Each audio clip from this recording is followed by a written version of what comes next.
Shalom to my Akhenates, be at peace, we gon' soon be set free. Hey, bro, it's good to see you in the told the Abba, I'm a doctor. If I bathe in my soul prosper, strengthen my posture, deliver me from wicked imposters. Put my body under subjection, that's carnal lockup. Tend to the soil, good seeds that should have blossomed. Nourish it with water from Abba, he sees the outcome. Pay no mind to the foolish and playing possum. Put away childish behavior, come off colostrum. Flee from the lust of the flesh, remember Sodom. Pay no mind to commandments, that's rock bottom. Generation lost, my Abba restores your value. Take heed, the earth moves on with or without you. Vanity belongs on the hills, what it amounts to. My people touching all four corners, be coming out soon. Store up good work, towards some people announce you. Babylon is falling, young Aki, just look around you. Hey, you can see the signs of the times. Revelations open your mind, you hear the trumpets blowing. Shalom to my Akhenates, be at peace, we gon' soon be set free. Hey, you can see the signs of the times. Revelations open your mind, you hear the trumpets blowing. Shalom to my Akhenates, be at peace, we gon' soon be set free. Hey, see when you girded with spiritual armor, know that the battles will fall from within. To keep those things ill from coming to the surface, which is the flesh. I read, hey, peace, love, and light. I speak that in the spiritual, manifest in the physical. Insight, biblical, salvation is critical. Can't believe in God, now this word is hypocritical. Don't let the devil get to you, don't accept what he offer you. He gon' try to purchase you, but let him know your treasure stored in heaven, get behind you. He knows who's beside you, the gates of heaven open, and I just want you to walk through. Self-evaluation is a must. Plus, you gotta fight the demons and the lust. Plus, we at the end time, don't fall now. At first you didn't know, but now you know now. In the book of life, I hope my name written. Trying to do what I gotta do to get it. To hell with this world, I do not fit in. Gotta watch my step, can't keep slipping. In the book of life, I hope my name written. Trying to do what I gotta do to get it. To hell with this world, I do not fit in. Gotta watch my step, can't keep slipping. You can see signs of the times. Revelations open your mind, you hear the trumpets blowing. Shalom to my Akhenates, be at peace, we gon' soon be set free. Hey, you can see signs of the times. Revelations open your mind, you hear the trumpets blowing. Shalom to my Akhenates, be at peace, we gon' soon be set free. Hey, you can see the signs of the times. Revelations open your mind, you hear the trumpets blowing. Shalom to my Akhenates, be at peace, we gon' soon be set free. Hey, I know we need to count it all joy when we fall into various trials, knowing that proving of your belief works endurance. Hallelujah. Forgive me, Abba Yahuwah, my ways were reckless. Shameful before you, my praise is a broken record. Repent for my sins, inequity, transgressions. Selfish the ways of a man hinder his blessings. Figure through these lessons, we learn to give them reverence. Speaking to myself in the process, relate a message. Looking at the youth and it seems like they got a death wish. Pray for your humbling, Aki, they give you leverage. And so we press on, I move into greater cause. Count on his laws, instructions to break your fault. Yes, birth pain, similar woman with menopause. Matthew 24:8 explains it all. And none of our garments are clean, don't make me start. Search me, I will refine my inner parts. Yes, blindfolded faith is like a shot in the dark. Read second entrance, homie, they get your spark. And I hope this introduction will cause you to switch lanes. Enmity with Abba is mutual exchange. So I pray for my people you called to maintain. Obedience to your Abba will earn you his latter rain. And you can see the signs of the times. Revelations open your mind, you hear the trumpets blowing. Shalom to my Akhenates, be at peace, we gon' soon be set free. Hey, you can see the signs of the times. Revelations open your mind, you hear the trumpets blowing. Shalom to my Akhenates, be at peace, we gon' soon be set free. Hey.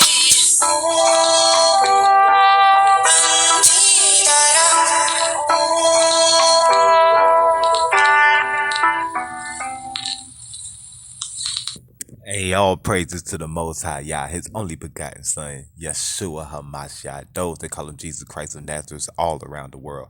And that set apart Ruach HaKodesh families. Hey, shalom families. Man, we got my brother King Lee representing the West Side. Cali is in the building.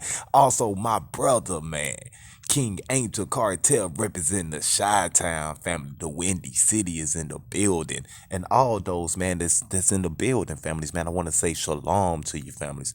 Now, families, for the past couple of weeks, families, man, we has really been indulging in these scriptures, trying to understand the mysteries, families. Pretty soon, families, when you continue to listen to somebody, you can't continue to keep on doing the exact same scriptures. It's going to get boring after a while, families. If you steady going to the exact same scripture, families, and then keep on reading the exact same chapter that you read almost 3 months ago, family, that's lame. You not waking nobody up, man. You're not.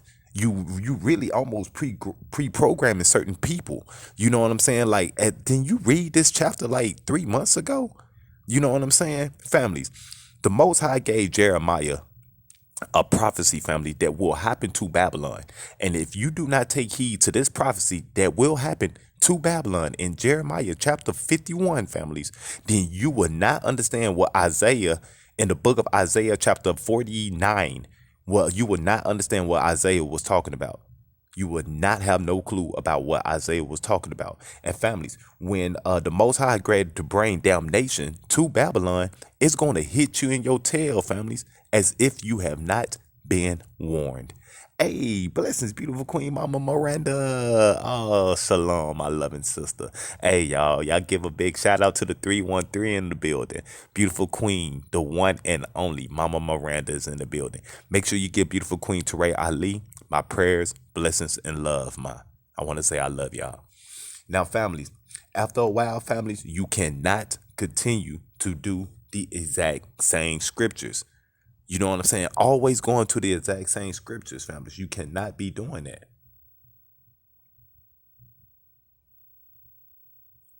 With that being said, families, we're just going to go to a song, families, and then we're going to start our lesson.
by my feet. Hey, these are all the giants that said that I couldn't beat. I'm standing on a mountaintop, praying for mankind. Hey, these are all the mountains they said that I couldn't climb. Just look at all the multitude of those who changed their ways. Hey, these are all the people that said Jesus couldn't save. Hey, water in the wasteland, truth to feed your soul. Just look at all the fruit on the tree they say wouldn't grow. Despite all the times that I sinned against you, Lord, you still take me to places I don't feel worthy. You love me.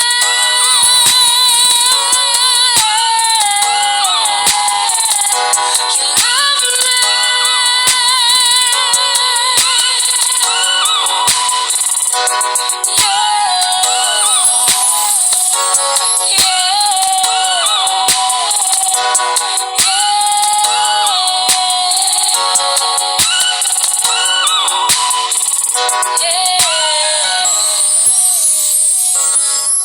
Hey, King Angel Cartel, bro. Most definitely, bro. I hope you got the exact same number, and I will hit you up as soon as this live is over with, bro.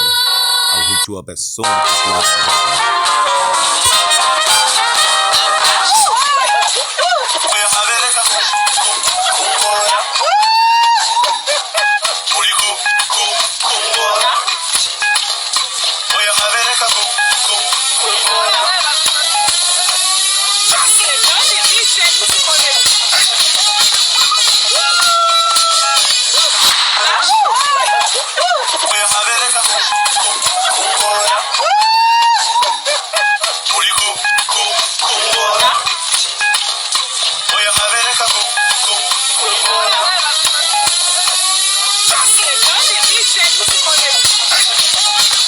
Hey, most definitely King Angel Cartel. Hey, families, now we finna to go to our lesson, families. I just had to play that for y'all, just so y'all can, get, laugh a little bit, families, because he know he was jamming, y'all. They were like, he was like. Now, families, the Most High has really been showing us prophecies right now, family, that is actually just been unfolding, families. A lot of people, family, is taking, you can't continue reading the exact same scriptures, families, every time, especially if you're going live every single day. If you're going live every single day, if the Most High gave you an opportunity, a blessing to go live, to speak to the people every single day, and every single day you come with the exact same scriptures, then families, you is not really putting no work in. Not at all. Let's go to Jeremiah chapter 51 and let's see what the Most High had in store for the children of Yasharallah, families, and what we supposed to be doing in Babylon. Then when you go to the book of Isaiah chapter 47, 48, 49, and 50, then you would know that the Most High is going to bring judgment to Babylon based upon our what, families? Disobedience. Let's go to Jeremiah chapter 51. You can't, we can't continue to do these hee-hees and ha-has, families, because no, you can't do that.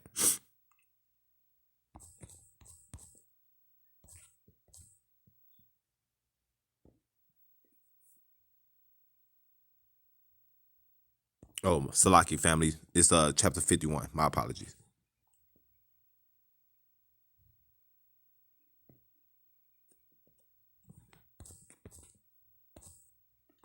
Hey, blessed beautiful Queen Latasha. How you doing, my sister? All right, let's go, families. Now, families, this is what's going to happen to Babylon.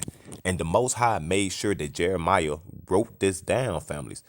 All the evil that is going to happen to Babylon. So when you see things that happen in Babylon, families, you can't make it seem like that you didn't have no blueprint. You can't make it seem like that you didn't have no instructions. You can't make it seem like that you can't come up with excuse after excuse after excuse as if you have not been warned. That a child does that. Though you especially if you're supposed to be a man or a woman out here, families, you got to grow up. You have to grow up. Let's go. Thus said the Most High, behold, I will raise up against Babylon and against them that dwell in the midst of them, that raise up against me a destroying wind. I will send unto Babylon fanners, that shall fan her, and shall empty her land. For in the day of trouble they shall be against her round about. Against him that bendeth Let the archers bend his bow, and against him that lifted himself up in his bring brigandine, and spare ye not her young men. Destroy ye utterly out of her host. Thus the slain shall fall in the land of the Chaldeans, and that there are thrusts through in her streets. For Israel have not been forsaken, nor Judah of his Elohim, or the Lord of hosts. Through their land was filled with sin against the Holy One of Israel. Now, families, what the Most High is trying to let us know, families, is that things is going to take place after every captivity that we have been in. When we was in the Egyptian captivity, when we was in the Persian captivity, when we was in the Assyrian captivity, people is trying to make you forget these things, families. But the Most High is going to make sure you will never forget. He's going to make sure that he can care less. Those that are lawless families, you can forget all you want to. But before you die, the Most High is going to make sure you remember all of it. He's going to make sure you remember everything. You know what I'm saying? So continue talking to your brothers and sisters out here and telling them that they got to forget the past. How in the heck you going to forget the past, families, when you don't even know what your present has in store for you to be set up for your future? That don't make no type of sense whatsoever, families. How is your kids is able to know what they have in store for the future if they don't look into the past, families? That don't make no type of sense, families. Don't listen to that type of stuff. Listen to what thus said the Most High is telling you to do in this hour, families.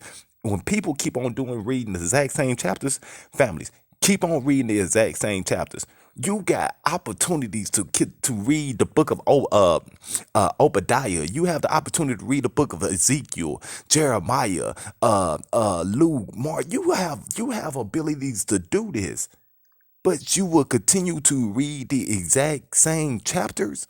That don't make no sense. Who does that in this hour? People that does that in this hour are the ones that have a different agenda. Different agenda. Let's go, man.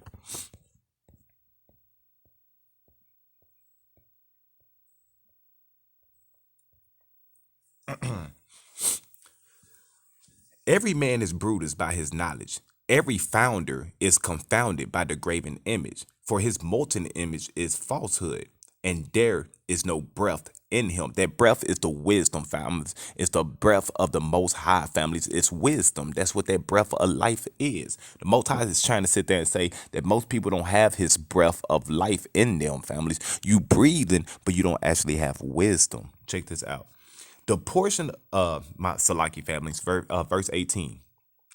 They are vanity, the works of error. In the time of their visitation, they shall perish. The Most High is telling you, man, that when he come and see you, when the time that he finna come and visit you, everybody got an appointed time. Everybody got it. Before you leave this earth, families, the Most High is going to send that Ruach, man, and he's going to come and see you. He's going to come and see you and judge you based upon the works that you was doing on this earth, man. On the real. People is telling you that they telling you a lot of things that is not adding up to scriptures, like a rapture. You know what I'm saying, families? You won't find raptures in the scriptures. You won't find that pre-post rapture. You won't find that in the scriptures. None of these stuff. These are European, Roman Catholic doctrines that they've been teaching you. And then you got a lot of people that sit there and say, "I done got out the church." You ain't got out the church. You is still talking like you in the church. You know what I'm saying? Listen to these scriptures, families. The portion of Jacob is not like them, for he is the form of all things, and Israel is the rod of his inheritance. The Lord of hosts is his name. Thou art my battle axe and a weapon of war. Who is that weapon of war? We is that weapon of war, families. For will I break in pieces the nations, and will I destroy what, families? Kingdoms, families. The Most High is going to make sure that he uses his set apart people, families, to be a battle axe for him, families, a weapon of war. I've been telling y'all been weapons of war, families. I've been trying to tell y'all that, but families, you must tell people about their judgments. Families, you can't continue living this world making it seem like that you don't have a judgment coming to you. No, be a man, be a woman, and stand up for your things, man. Only the Most High sit there and says that he would not remember your iniquities. But in order for him not to remember your iniquities, you must confess, repent about the things that you have been doing. So he would not remember them no more. But families, we can't just do this individually. We have to do this as a nation. Now we need to jump down to verse 60. To verse 60, families. So Jeremiah wrote in the book all the evil that should come upon Babylon, even all these words that are written against Babylon. And Jeremiah said to Sarah, when thou comest to Babylon, and shalt see, and shall read all these words, then shalt thou say to the Most High, thou hast spoken against this place, to cut it off, that none shall remain in it, neither man nor beast, but that it shall be desolate forever, families. Now, families, this is talking about America. Have anybody seen that? I think it was back in 1968 of Planet of the Apes. I think the dude name was Charleston. I can't remember his name, but it was and he had there was a female slave that he was always had with him named Eva. Now, families, the apes were trying to tell the dude not to go to the forbidden zone because he wouldn't like it when he go to the forbidden zone. But as soon as he went to the forbidden zone, families, he saw New York City, like it was all of New York City up under sand, and he saw the Statue of Liberty, families. Families, they made that movie back in 1968. Back in family, they got that from here. That's where they got that from. Check this out again. Planet of the Apes, families. Planet of the Apes, back in 1968, when I think his name is Charles Dawson. I can't remember his name. But they told him, do not go to the forbidden zone because he would not like it, families. And when he went to the forbidden zone, New York City was all covered with sand, families. And the tip of the Statue of Liberty, families, was covered with sand. Check this out.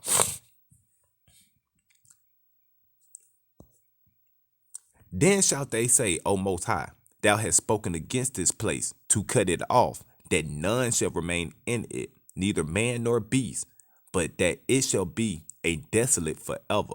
And it shall be, when thou hast made an end of the reading of this book, and thou shalt bend a stone to it, and cast it in the midst of the Euphrates, and thou shalt say, thus shall Babylon sink, and shall not rise from the evil that will bring upon her, and they shall be weary.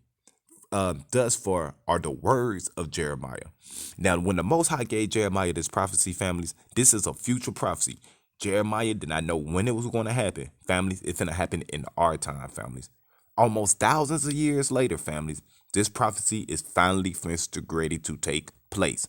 A lot of people are trying to tell you that you need to hop on different things and stuff like families. It's not about that. There's going to be a famine in the world. I mean, in the word, families. That is going to be a famine in the word, family. It's when you're going to be looking for people that is doing precept upon precept, line upon line. Families, when you hear somebody sitting over there, it's like they almost mocking people that does precepts, families. How dare you, man? How dare anybody that's mocking a child of the Most High when the Most High commanded his children to do precepts? That don't make no sense. You know, apparently you probably need to quit listening to certain people that is giving that type of spirit to you, that's making you bash your other brothers and stuff like that, man. That don't make no type of sense, families. So, families, you would take this exact same prophecy and you will go to the book of Isaiah. You will go to the book of Isaiah because they bagged each other up, families.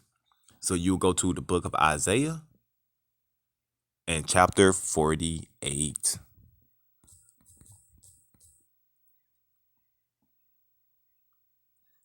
Book of Isaiah and chapter 48.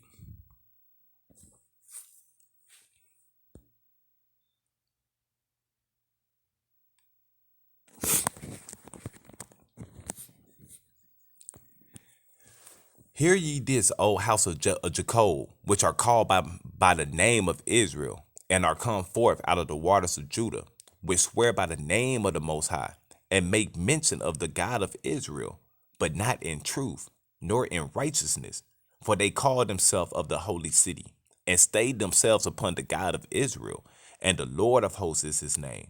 I have declared the former things from the beginning, and they went forth out of my mouth. And I showed them, I did them suddenly, and they came to pass. Because I knew that thou art abstinent, and thy neck is an iron sewing, and thy brow brass. I have even from the beginning declared it to thee. Before it came to pass, I show it things, lest thou shouldest say, my idol have done them, and my graven images and my molten image have commanded them. Where did Isaiah get this from? Where did Isaiah get this from? Let's go, families. Thou hast heard, see all this, and would not yet declare it. I have showed thee new things from this time, even hidden things, and thou didst not know them. What you didn't know that he done showed you. He said and said that he will show you the mysteries, families. How are you able to even understand the mysteries? You have to do precepts. You don't have no choice but to do precepts. If you continue reading the exact same chapters, when the Most High, especially those that don't work, man.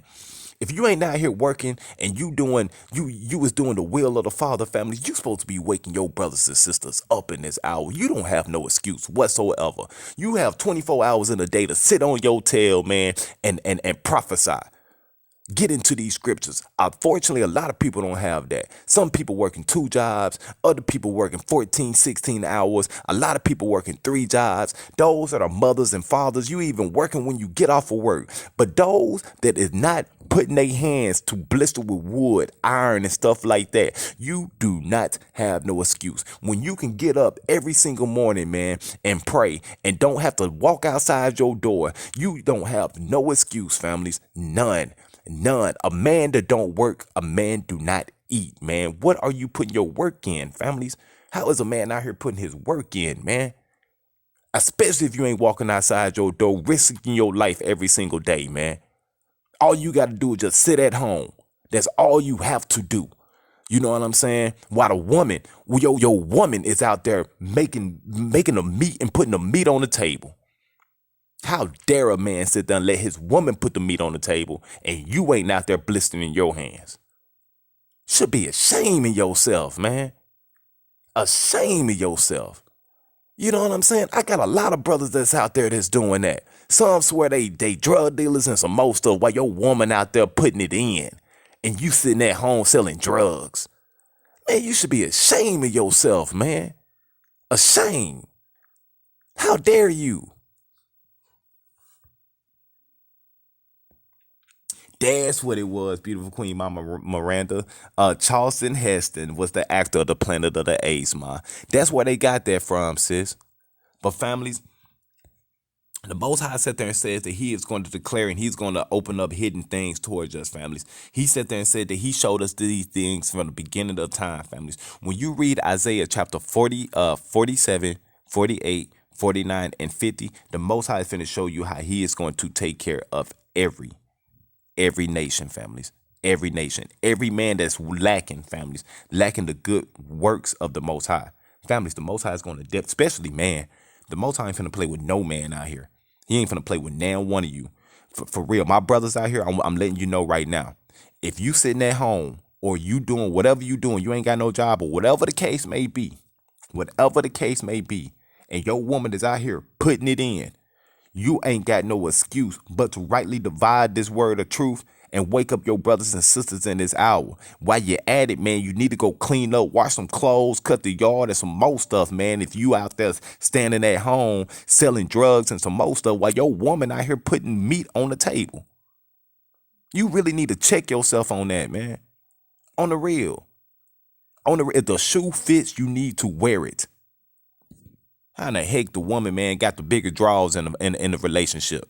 But you be the main person that's going to sit here and say that don't make no sense, man. The woman is not supposed to be the head of you. You're supposed to be the head of her. That's hypocrite, man. That's being a hypocrite, families. Where are the men at? Where are the men at? Don't be no hypocrite in this hour.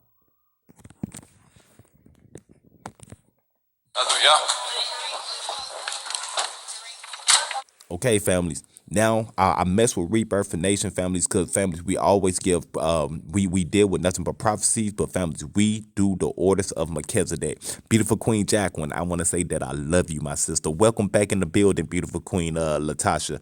Family, it's really time for us to eat right. You families, you will be able to see what people is doing when they reading certain scriptures to you. Families, watch what they do, man. Do not let no man deceive you in this hour. No man, not even me. Not even me.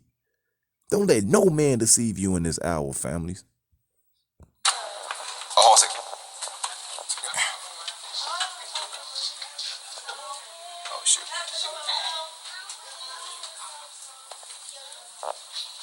you go.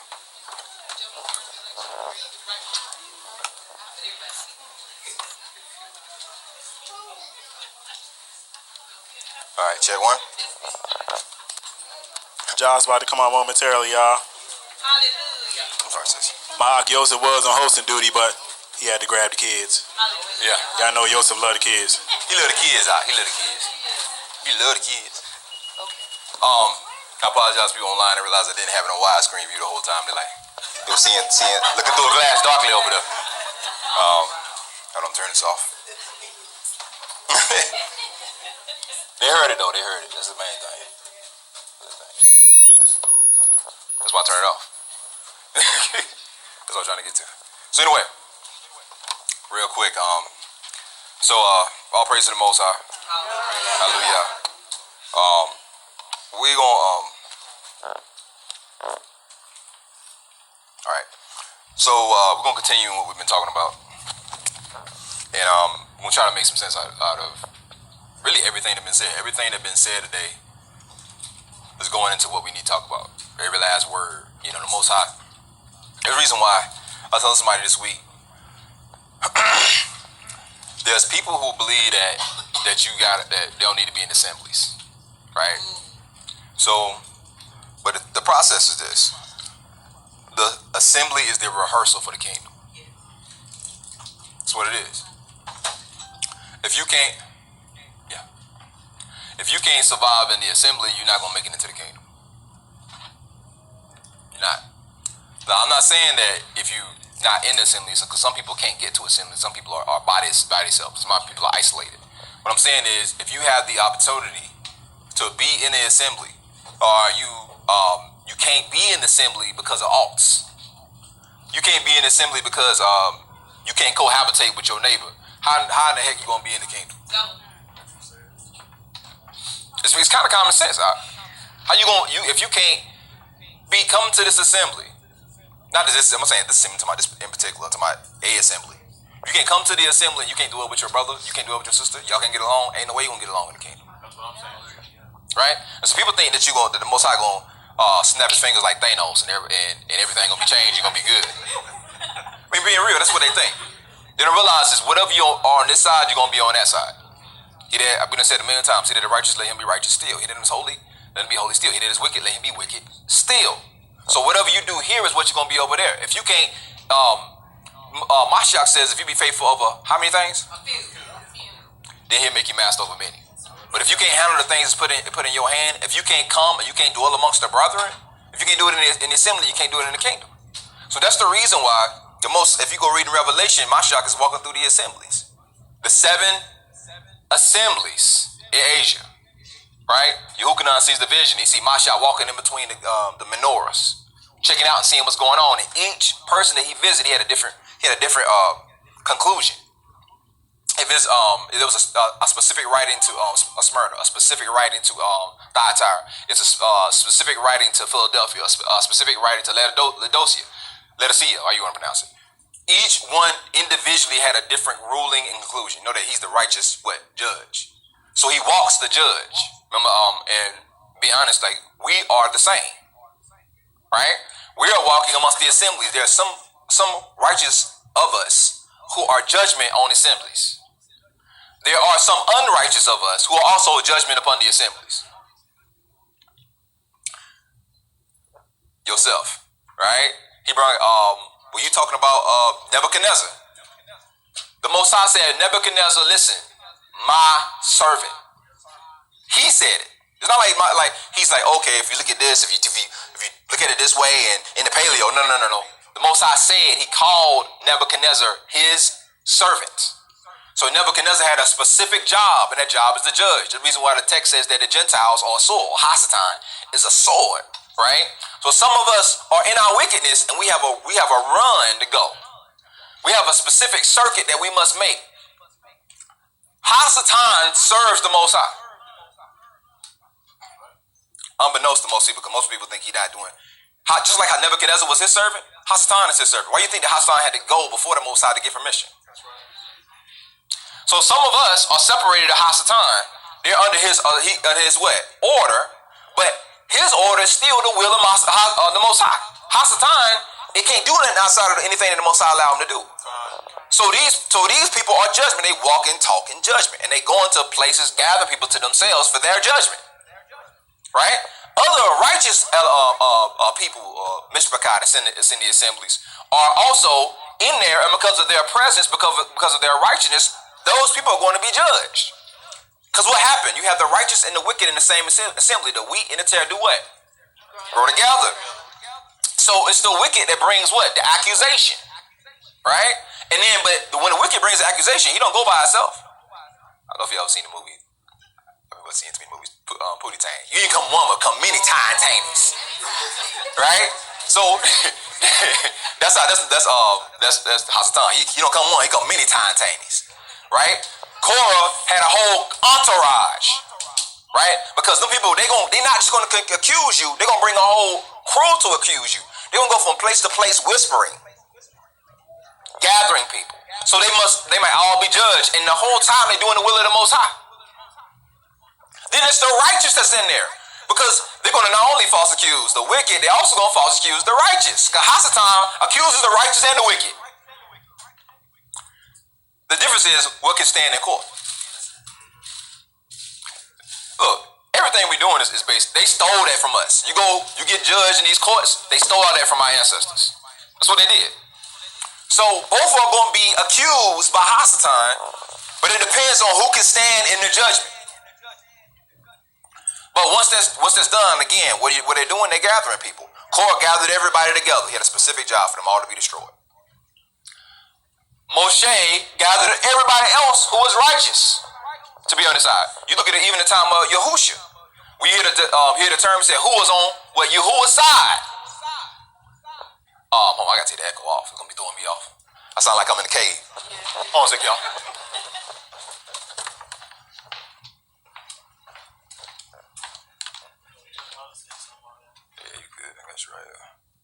Alright, y'all good?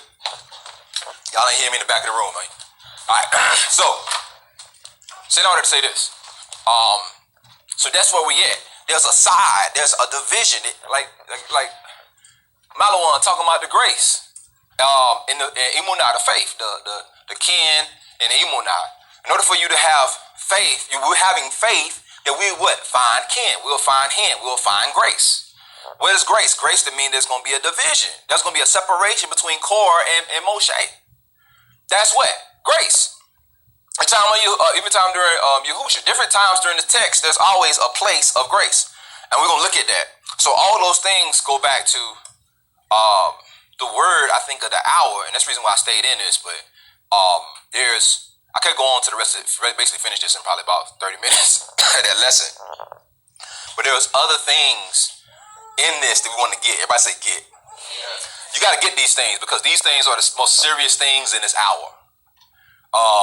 Mo had most I gave him a prophetic word like some months ago, and the word was distractions. So there's a whole lot of distractions in Israel. Have y'all ever heard, was it St. Louis Shuffle? Have you ever heard that term? So I think that's how they say it. But what it means is they present one thing to keep you distracted from another. Like in a shell game. Right? You watch one hand while the other hand is doing something else. Because the idea is to keep your eye off one thing. So anytime there's a major distraction, anytime there's major chaos, the context is to get you to look off from what you're supposed to be looking at. Yiska. It's Kansas City. Kansas City. I said, what did I say? St. Louis. St. Louis. Close enough. So there's another word that Yosef had brought out. The Most High said that you're the apple of what? Let's look at that word. Shalom, everyone. Is it on? Nah, it ain't on. Shalom. All right, so I looked up the apple of his eye, and in Hebrew that would be ayin ishon. Okay, and so I'm just gonna tell you what letters are in this phrase. I'm not gonna go through each letter, but I'll give you the overall meaning. So ishon, which is the apple part of it, it says Aleph, Yod, Shin, Wow, Nun, and then ayin is ayin. Ayin, Yod, Nun. Okay, so that put together, when you talk about being the apple of his eye, it is the strong power identifying and pressing the secured seed. So that brought to mind when we say, yes, he does chastise every son that he receives. You know, that word chastise is to discipline, instruct, and admonish. And if you do not get disciplined, instructed, and admonished, you're not his. And we are pressed on every side. And it says it here. So the strong power identifying and pressing the secured seed. Great. So, exactly. So, because why? But he's a refiner's fire. Right? Got the power. He's a refiner's fire. So that when you go back to look at his eye, that means his eye is on you for really purification. What that means. And now if you look up in the basic reference of that, it means the pupil of his eye. If you go look at the definition, if you go look up that definition, what they'll say like Strong's or something, that means the pupil or the black of the eye. So that also means your focus. So because in order for you to judge something, you have to do what? Focus in on it. So he's saying that if you're the apple of his eye, that means his focus on you, right? That's the reason why he what? Chastises you, so you'll be what? You'll bring forth fruit. He puts pressure on you because you're the seed. Like Yosef said, what you do with the seed, you bury it in the ground. You put pressure on it. You throw dirt on top of it. You pack it down. Pressed, right? I don't know why I'm so loud now. But anyway, you're pressed, and then you do what? You're broken. You're broken, and then through breaking, all this stuff what Yosef said, you sprout forth. You shoot forth fruit, right? And I don't know if y'all been watching on Facebook, but Malachi he been going in for like all day yesterday talking about the branch of Jesse, right? So, but that's what that is. So the branch of Jesse, which it means through the persecution or by Yehuda being what? The apple of his eye, through the seed being chastised or judged. And who is Jesse? Jesse is from Yehuda. So there's a group or people from Yehuda who through their suffering and their strife or through their chastisement is going to shoot forth a root. And not only that, it says it should be for what? A ensign. You read the text, it says it'll be an ensign. That word means a banner. A banner. So that means that your suffering will become your glory. If somebody say that something is my banner, or you say something is my somebody say, man, this is my trial, or that's my testimony, or that's my or that's the thing that made me who I am. If you don't have no suffering, you can't rule with the Most High. You didn't hear what Shaul says, those that suffer him must also what? Reign with him. So if you don't have any suffering, you can't come into this. That's the reason why Hasatan or Nebuchadnezzar is a servant. He has a job. It's for you to have focus or the black of your eye or your pupil to understand the time you in so you don't fall into that judgment. Because a false accuser must be slain. Everybody with me? Everybody follow me so far? Yeah. So each thing is evident and it's needful.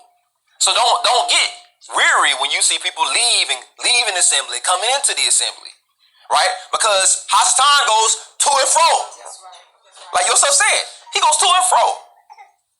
But you gotta have the pupil or the black of your eye focused on the mission that the Most High gave you.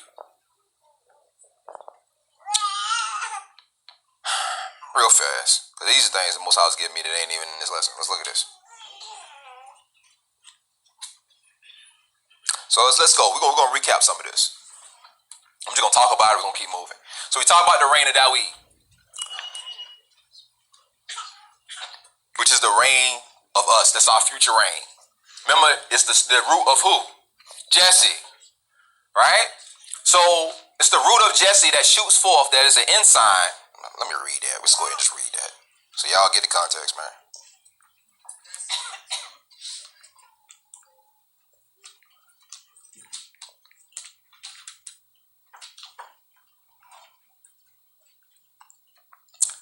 All right, Isaiah 11.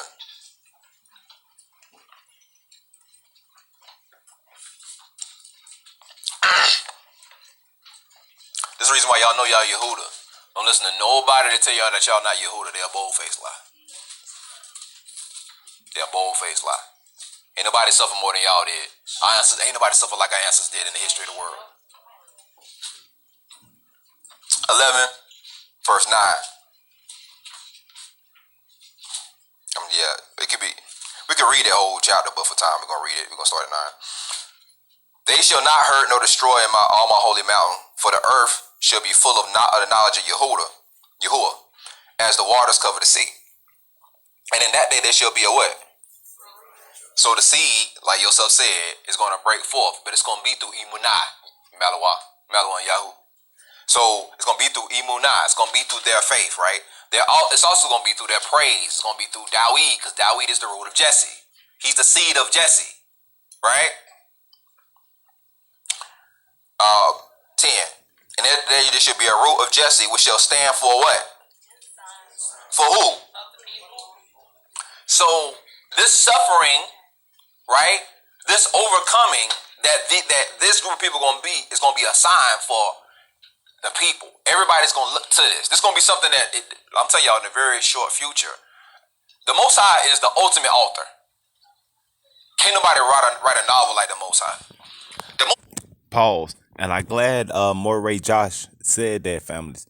And families, to get that precept that he had in Isaiah chapter 11, families, Paul even quoted that exact same scripture. But families, he was speaking to the Gentiles.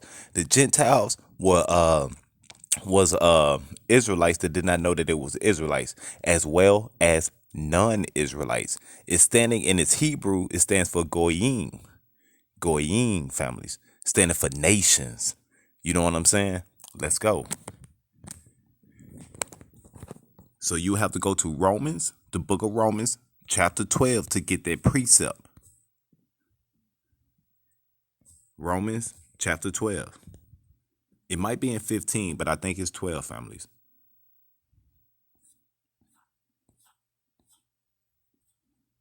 Nope. 15.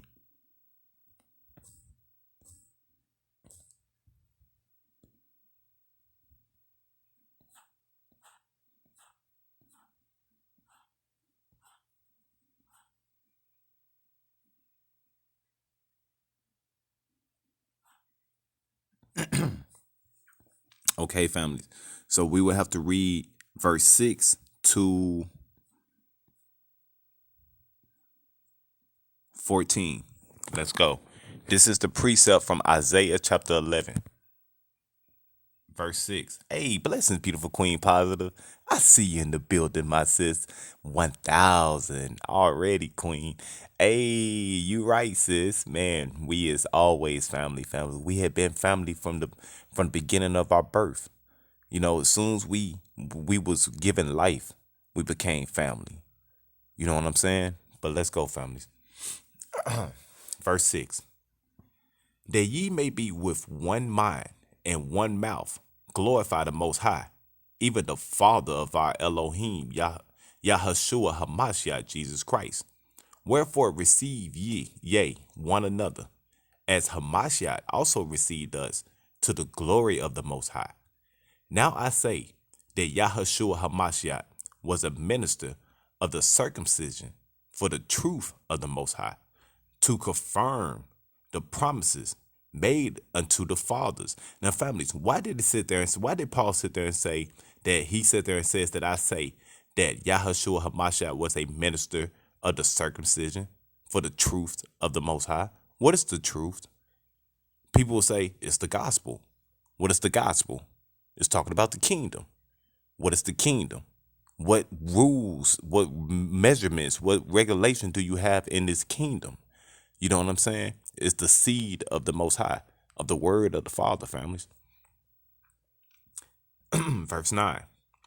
And that the Gentiles might glorify the Most High for his mercy, as it is written, for this cause I will confess to thee among the Gentiles, and sing unto thy name.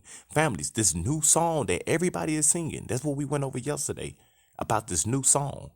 That exact same new song that you will sing, but don't no man know this new song, other than the 144,000 of the saints. And that's what you will find in Revelation chapter 5 and 9, as well as Revelation chapter 14 and verse 5. This new song, families. We also went to the book of Psalms, chapter 96, 1 through 6. We also went to the book of Psalms, chapter 98, verse 1 through 4. We went to the book of Isaiah, chapter 42, and we read 10 through 25. Families, this new song, families, and Salaki on that, families, it was Revelation chapter 14 and 3. We was talking about spiritual nakedness. What is your spiritual nakedness? Is to admit that you are in sin. Can't no man out here sit there and say that he's not sin. You know what I'm saying? You was born into sin. So you have to have some type of laws. You have to be baptized again, families. You have to believe in the death, burial, and resurrection of the most of our big brother. You know what I'm saying? They came and died and recompensed and brought to remission of our sins, families, to bring us back to this marriage, man. To bring us back to this marriage, you must be in order. In order. And again, he said, rejoice, ye Gentiles, with his people. He is telling the Gentiles, those that are claiming themselves as a Gentile, you really claiming yourself as a heathen nation. But families, once you come into this true, families, once you understand the law, statute, and commandments of the Father, families, that's taking us to Ecclesiastes chapter 12 and 13. I did that as a thumbnail for my last video last night, because the conclusion of the matter is, families, is to fear the Most High and to keep his commandments, families. That's the whole duty of man. The whole duty of us. That's what we supposed to be doing out here, man. But we got a lot of people that are lawless. And again, praise the Most High, all ye Gentiles, and laud him, all ye people.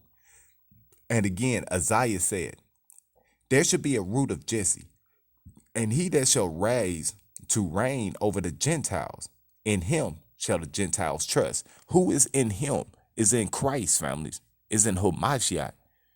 And those that were Gentiles would no longer be called Gentiles, no more.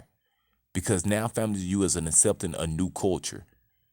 You accepting that. You embracing that. You is rejoicing in that.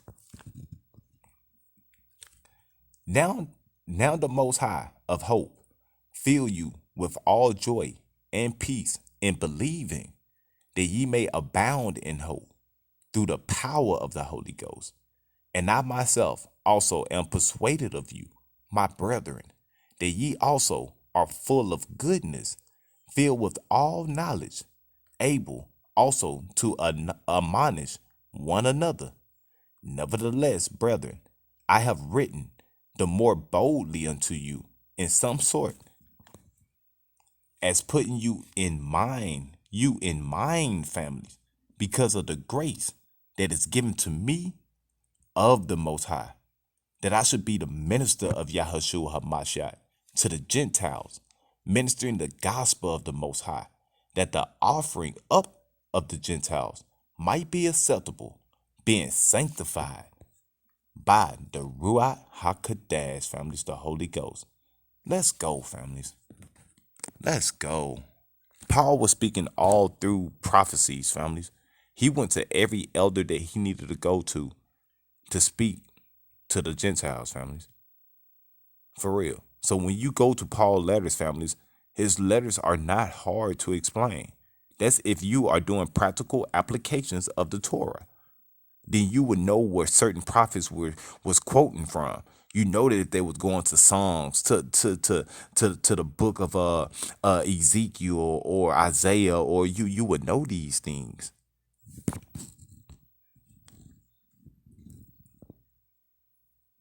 Don't let nobody take you from your culture, family. Both sides already set y'all up to have, y'all already have the greatest story in the history of the world. If we stop right here, they be like, hey man, those people that they call quote unquote African Americans, they can go through the list of all the things that they've been through, especially if they tell part of the truth. Even if they don't tell you that, even if they don't say who you are. If they tell the truth about how you got here, because man, you got to go all the way back. You got to go back to before the Inquisitions, if you really want to see that whole how all those things transpire about how the Catholic Church came to be and their persecution of y'all and how they put y'all on slave ships and the paper bulls. And most people don't understand, like you be seeing them things. Oh, the Inquisition was so bad; they was torturing people. What they call the Iron Maiden.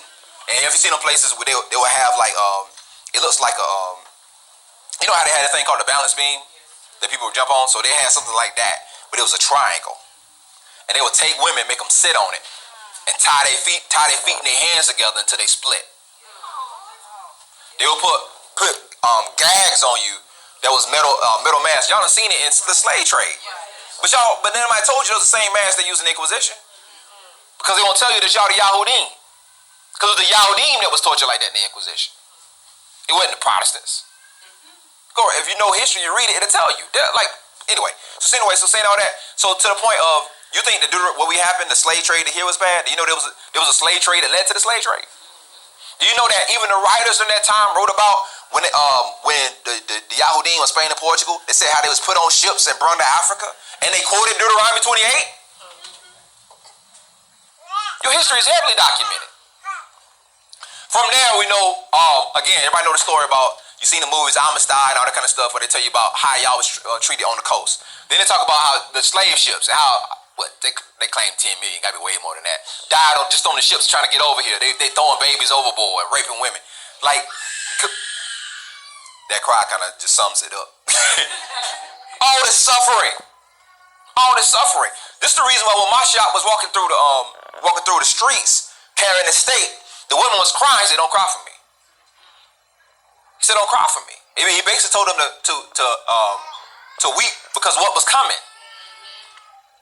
Abraham, when he saw in his vision in Genesis 15, he saw y'all. 400 years of slavery and affliction.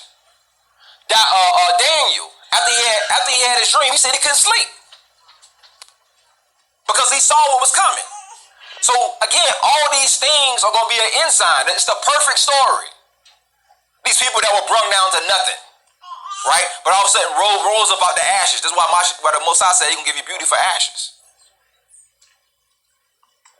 It's going to be an ensign. It's going to be a banner for those who receive it. It's going to be the reason why Mashiach, listen, he says, unless I be what? Lifted up. So what did they do to him? They persecuted him. They put him under, they chastised him. And it said it pleased the Father that he went through that. That he might be what? Glorified. In that day, there shall be a root out of Jesse that should stand for an ensign for the people. They're going to look for it. And to it, the Gentiles going to even look to it. So you got the people, then you got the Gentiles. The people, our people going to look to it. They already do. Even if they don't like you. That's the reason why I didn't watch that movie about Harriet Tubman. They can kick rocks. But that girl that's in that movie called us Akata. The animals without culture. I ain't giving her no money. But she'll say that, and then she's going to dance. She's going to dance like y'all. She's going to listen to y'all music. Dress like y'all. And they come over here and try to get a movie and play y'all. But y'all the animals without culture. So y'all really looking to y'all already. Because why? The banner, the ensign, because of suffering. Why? Because he's the apple of your eye, of his eye. Where we at? 11. And it shall come to pass that day that Yahuwah, was that 11? No, my bad, let's go 10. Again, one more time. And that day there should be a root out of Jesse, and should be an ensign for the people, for Israel. And to it, the Gentiles gonna seek it out. Shout out to my Yaquab in the house. He gonna seek it out. And the rest shall be glorious. Glorious. Right? You gotta work before you get a rest. You gotta go through something, man. What you resting for? You ain't been through nothing. You ever been on a job, you see somebody sitting down and they ain't did no work? You be ready, like, man, what they do? Just go home. The rest gonna be glorious, y'all. 11, and it shall come to pass that day that Yahuwah, because of what? Because of your suffering, because you're the apple of his eye, because of the things that you went through, then after that, Yahuwah gonna set his hand a second time. A second time. And then recover who? The remnant, the rest of them. This is the reason why it says he's gonna save Yehuda first. Who? The root of Jesse that's gonna sprout forth in this hour. Which shall be left from Assyria, from Egypt, and Pathros, and for Cush, and for Elam, and Shinar, Hamath, the islands of the sea.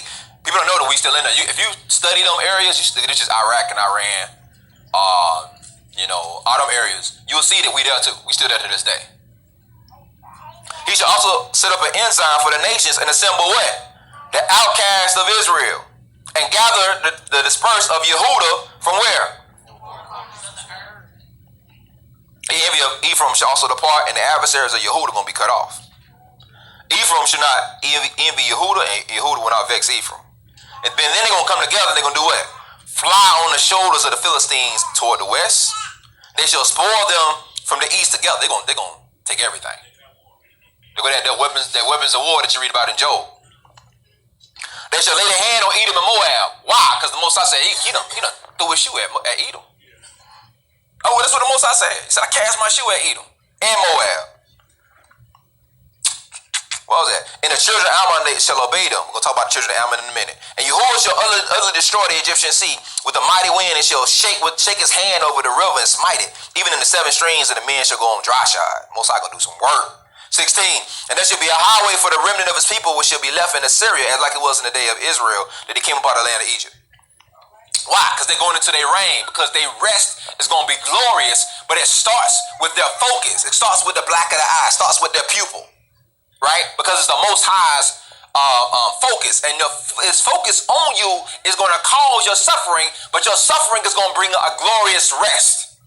In other words, the reign. We saw that in Dawid. We ain't got to read all that. So in Dawid's reign, his reign was what? Glorious. To this day, 3,000 something years later, we still talking about Dawid. Everybody want to be Dawid. Every nation want to be Dawid. Want to be like him. Stole ideas from him. Talk about him. Act like he part of their faith. Because everybody want to be like Dawid. Dawid was like one of the world first superheroes. Him and his cousins. By the way, the mighty man Muslim was his cousins. Right? Y'all know that. Y'all know that one family that grew up in the hood that nobody will mess with because they'll beat you down. Then they go get them and their cousins. That was Dawid and his cousins. So when we look at that, so they were a type and shadow. Everybody say type and shadow of what's going to happen with us. Dawid was a first fruits of the kingship. The Most High never meant for Israel to have a king. Never meant for it, because he's the king. Right? That's the reason why he sent his son, because his son is one with him. Because his son is the real king. But saying all that to say, he knew, the Most High knows he carries the end from the beginning. If that was the case, why did he say in Deuteronomy, he says you should not elect somebody that's not from among your brethren to rule over you? Say it again, Elder. So why would he say that if he didn't mean for nobody to rule over you? So that means that he knew that there's going to be a time. So that means that Dawid was the apple of his eye. Dawid was what? His focus.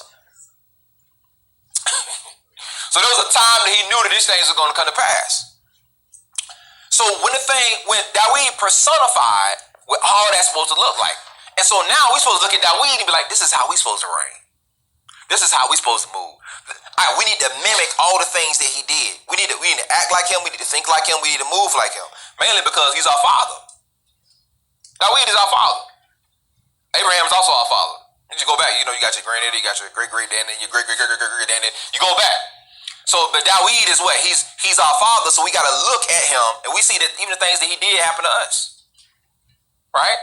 He was in the wilderness and had to escape the sword. Right? He was persecuted beyond belief. I mean, he writes about it. The prophecies about Mashiach is the ones that he wrote in the Psalms. We know about that in Isaiah. So between Isaiah and Dawid, we know the whole prophecies about how Mashiach would live and the fact that he suffered so much. So we look at that. We talked about this. So the gist of it is that Dawid was a king, a priest, and a prophet. Melchizedek. King, priest, prophet.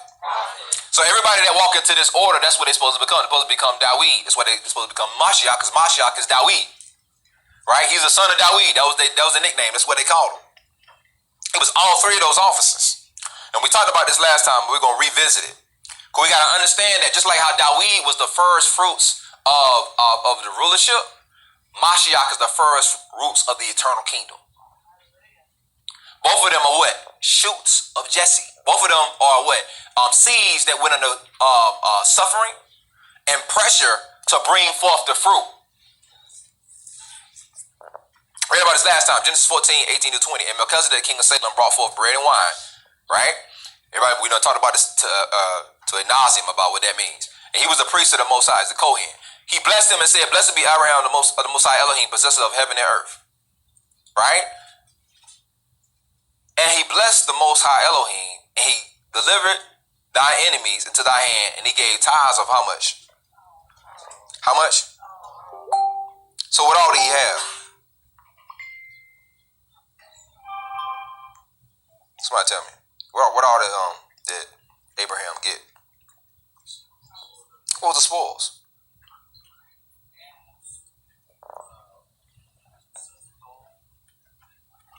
Let's read it. Genesis 14, we'll start at verse.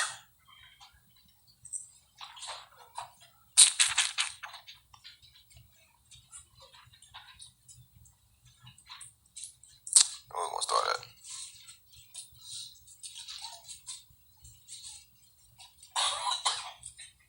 Where we gonna start at?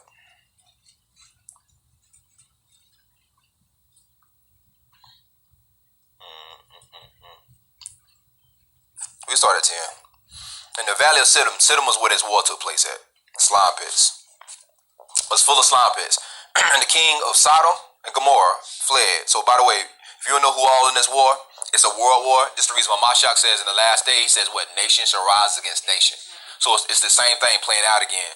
These leaders of nations clashing. Right? If you want to just go up to verse 8, if you want to know who was there. That was Sodom, Adamah, king of Zeboam, Bela, the king of Zoar, Shadamla, king of Elam, Tidal, king of the nations, Aramphel, king of Shinar. That's why I said Shadamla last time. It was Aramphel. Aramphel and Shadamla, that was basically Iran and Iraq.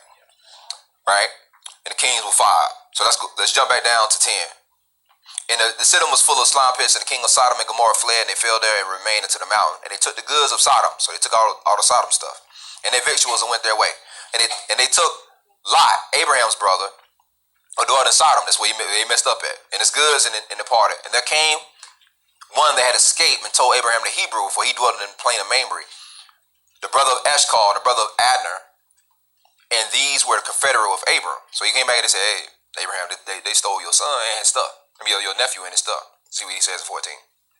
Abraham heard that his brother was taken captive. He armed and trained his servants born in his house. 318 men pursued unto Dan. And he divided himself against them and his servants by night. And he smote them and pursued them to Hobah, which is the left hand of Damascus. So he's basically up there near Syria. And he brought back all his goods and brought also again his brother Lot and his goods and what? And what? So he had goods, he had gold, he had basically cattle, and he also brought back people. 17. And the king of Sodom went out to went out to meet him after he returned from the slaughter of Shadamlamer. And the kings were with him at the valley of Shavah, which is the Kingsdale. And Melchizedek, right, king of Salem, brought forth the bread and wine. He was the priest of the Most High Elohim.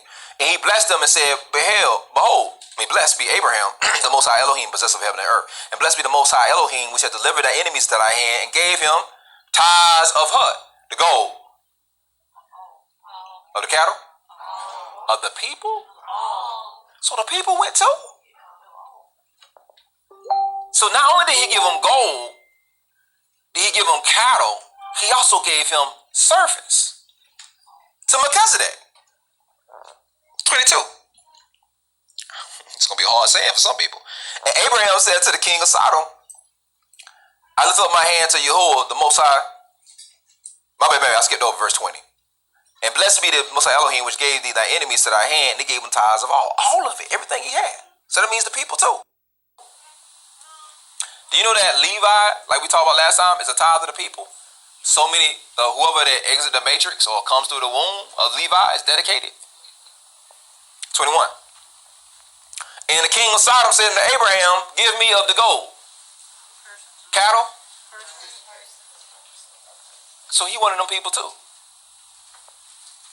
Check out Abraham's answer. And take the goods to thyself. He says, you keep the rest of them goods. Just give me them people. And Abraham said unto the king of Sodom, I have lifted up my hand unto Yahuwah, the Most High Elohim, the possessor of heaven and earth, and that I will not take even a thread of thy shoe latchet. Now, that just seems like, oh, that's something little. But that's a sign of a covenant. Remember I told you the two differences between the throwing of a shoe and the handing of a shoe? So what happened? We're about to talk about the story of Esther, right? Oh, not Esther. I don't know who we're talking about. Get my names mixed up. Anyway, we done read this in Ruth. In different contexts of the scripture, you see that they'll take off the shoe sometimes and hand it. At one point in time in Israel, that was like a covenant. That's like almost like you're cutting the covenant. So he said, I'm not even going to take off my shoe and give it to you. I'm not going to come into no covenant with you. I'm not going to give you none of these people. Right? That I may take anything that is thine. Let's not just say, I made Abraham rich. In other words, I ain't going to do this. I ain't going to let you touch this stuff because you're going to say that I did this. Save only that which the young men have eaten, in the portion of the men which went with me, Aner, Ashko, Mamre, let them take their portion. So we look at this, we see that when it says that Abraham gave Melchizedek tithes of all, that means everything he had. Everything he got back. That means, because he took people too, so that means servants, that means goods, that means gold, that means all that. So the question, like I told y'all last time, if Melchizedek is the king of righteousness, what is he going to take the tithes for? So that means that so not only the goods, not only the silver, not only the cattle, but also the people. So when you're talking about in service of dedication to things that they be used in the service, you're going to need all those things. You're going to need the gold and silver for to use the things in the temple, the vessels. You're going to need the cattle to do sacrifices. And you're going to need the people to be priests. Cattle for the sacrifices, gold and silver for the vessels of ministry, and the people to be priests. Right? All these are the what? First fruits. The tithe is the first fruit. So what we talked about last time. So what Abraham, see, Melchizedek we read this like he just gave it to Melchizedek put it on the shelf and walked away. No. According to the text, there has to be a storehouse. I say storehouse. So that means that Melchizedek had a place that he was bringing these things to. He had a house in Jerusalem where these things must dwell. The place of the first fruits. Let's keep going. So, when you put these things into the storehouse, we talked about this last time, I'm just repeating the thing we talked about on Wednesday. When you put these things into a storehouse, they have a function. Because the tithes, according to the text, are supposed to be for the widow, the stranger, and the fatherless, and the Levite. So we see all different examples of these people. So the people that was given, that Abraham paid tithes to, if I say paid tithes to, was a blessing of those that should be secured in this time. I said this last time, but you're going to repeat this because I want y'all to really get this. So let's go to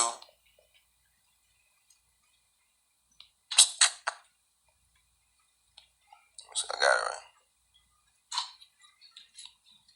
Hold on 1 second, y'all.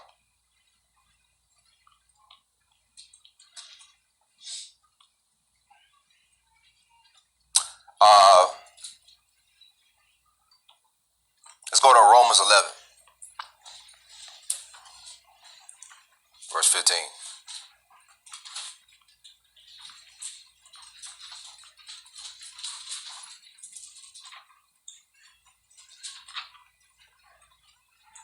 I'm going to repeat this stuff to hopefully it sink in so everybody get this. Because you got to understand this. 15. Let's start at verse 14.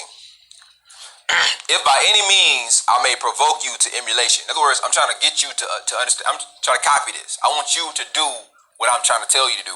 I'm trying to get you to see the things that I'm trying to explain you so you might be able to use it. 14, that might by any means provoke you to emulation. Them that are what? Now, the verse 4 there, he said Gentiles. So that means he's saying that the Gentiles are his people. That means they wasn't bloodline Gentiles. Just for reference, when y'all talking to people about these scriptures, go back to 13. I speak to who? Gentiles. As much I'm an apostle of the what? That I mean, from my office. If by any means I may provoke to what? Those that are what? So he's telling you that the Gentiles are the same people as him. So that show you they wasn't real Gentiles. And we done been through this teaching before about how the word Gentile really means Hellenistic, which means Greek-speaking Hebrew. But anyway, let's keep going. For if the casting of away of them, you know that Gentiles wasn't cast away, because Gentiles never didn't come into a covenant in the first place. How did Gentiles be cast away? They never came into a covenant. Anyway, this is basic understanding for most stuff. Anyway, if the cast away of them be the reconciling of the world, what shall be the receiving of them but what? Life from the dead. If the what? If the what? If the tithe be holy, the what? If the root be holy, what? Now, what we just read, it is the root of who? So that means that the tithe makes the rest holy. This is the reason why we supposed to, people give this whole thing in the past about in church tithing. They understand it's you bless a curse with a curse. Don't teach you why that's said in Malachi. Because you get the context is that it go back to the Imanah that Malawan was talking about. So the tithe is your faith. It's your faith. Abraham was called what? The father of what? Emunah. So when he met with Melchizedek, what did he do? He entrusted Abraham with the things that he cared about. He risked his life to go save his nephew. And through the saving of his nephew, the things that he acquired, he then what? Dedicated to Melchizedek, that his family or his lineage might be what? Blessed. After he offered it to Melchizedek, he said what? Blessed thou, Abraham. Right? Of the Most High Elohim. So he received that blessing, and so his seed or the whole was blessed by the tenth that he gave. So let's look at that. So the tenth is the first fruit. The first fruit is what goes into the storehouse. What goes into the storehouse is what the Levites use. Everybody says what Levites use. Which means that whatever that's in the storehouse is what the priest uses. So that means that you got to put things that when he gave his tithes, that he was securing the priesthood. Everybody got me? This is too much for everybody. Everybody get what I'm saying? So that means when he gave him the tithe, he was securing the priesthood. This is the reason why if you read the apostles, they said that Levi paid tithes. They read it in the Gospels. When it says that Levi paid tithes, what? In the loins of Abraham. And through that, Levi was securing his redemption. Because Levi is dead. Levi, this is how ironic this thing, Levi taught the word of life, which was death unto him. Think about it. Selah, think about that. Levi's whole charge was to teach the word of life that was actually death. The word was supposed to bring you life, right? Because you would be able to live if you walked into it. But the whole purpose of the Torah was to kill you. To kill your carnal nature. And if you didn't kill your carnal nature, you would receive a physical death. It was a curse that went along with Levi. This is the reason why the churches say that if you keep the law, you under the curse. They have no idea what they're talking about. But if you're not under that curse, then you're also not blessed. Because there's blessing in their curses. If you're the apple of his eye, that means that what? He's going to crush you, right? He's gonna put pressure on you. But you're the pupil, you're his focus. So even in that cursing, there's also a blessing. Let's keep going. So anyway, when you're looking at this, who is this blessing? The widow, the stranger, and the fatherless. Those are the three categories that the whole ended up in. Remember he says what? Romans 11, verse 6. If the first fruit be holy, if the tithe be holy, the lump or what? The rest of them are also holy. Because the first fruit blesses the rest of the crop. Right? Again, the first fruit be holy, the lump is also holy. And if the root be holy, so are the branches. So again, but listen to the next verse. He says, but if some branches were what?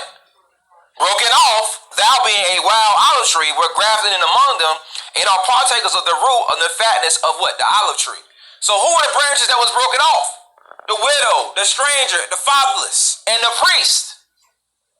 All the prophets talk about how the priest would. They was prophesying lies, so the Most High cut them off. Widow, Lamentations 1:1. How does the city sit solitary? How is it full of people? How has she become what? A widow. She that was great among the nations and princes among the provinces. How has she become a tributary? How is she the one who have to serve other people? What was it? What the prophet said? He said, "I saw princes. I saw servants riding on horses, and princes basically walking behind them." So how did that whole thing get flipped around? How did why is there a widow? Because she's been cut off from her husband. Strangers. Again, Psalm 69 verse 7 and 8. Because for thy sake I have borne reproach and shame to cover thy face. I'll become what?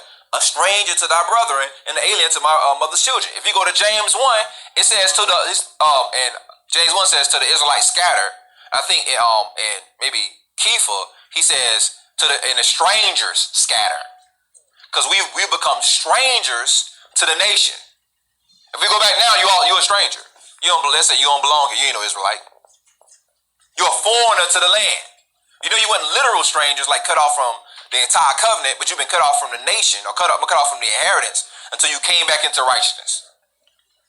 Fatherless. Hosea 1 verse 9. Then said Elohim, call his name Lo Ami, for you are no longer my people, and I will no longer be your Elohim. In other words, I will no longer be a father unto you.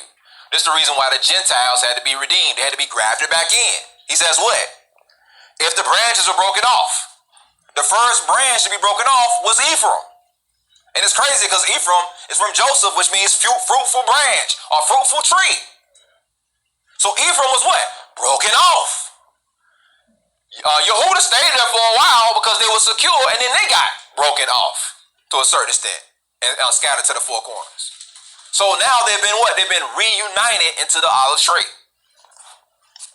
The fatherless, the Levite, right? Because why? You was called to be a whole kingdom of priests. But now they are also cut off. You're not in your order either. He says, the Most High through the prophet, he says, I no longer will I accept your sacrifices. He says, don't even sing songs to me. He said, I hate your feast days.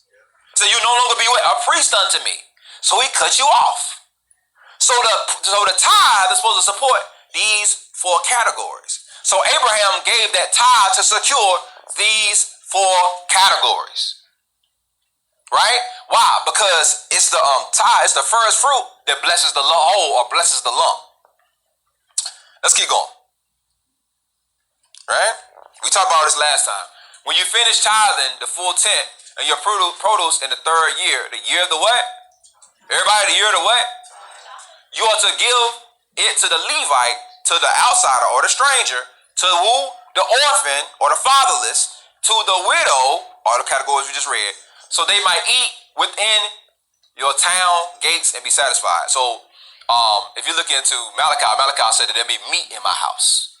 So until those four categories have been restored to their rightful order, there ain't gonna be no meat in their house. For centuries, we've been living off milk.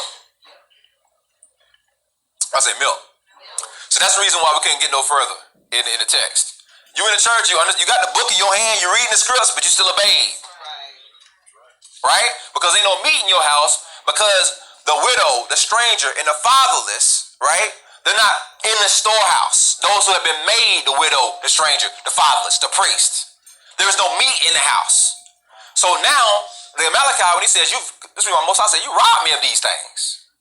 Right? So, but who's going to be able to stand when I purify those sons?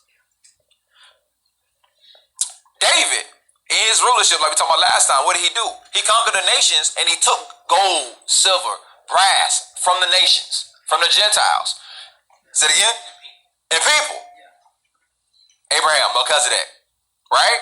And then he rededicated them. The Nephilims were people who wasn't priests, who served in the order of the temple. They didn't serve as priests, but they helped serve the priests. Everybody say, help serve the priests.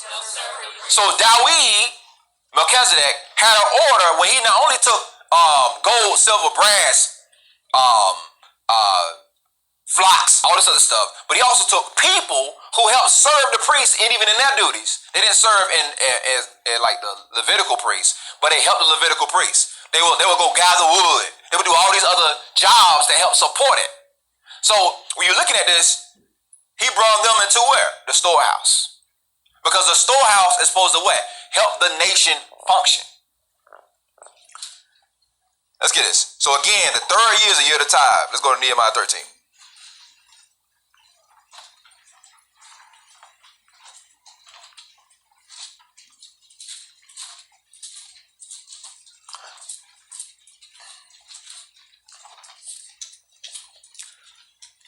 I'm going to roll through this. Now the day that they read the book of Moshe and the ordinance of all the people, and therein there was found written that the Ammonite and the Moabite should not do what?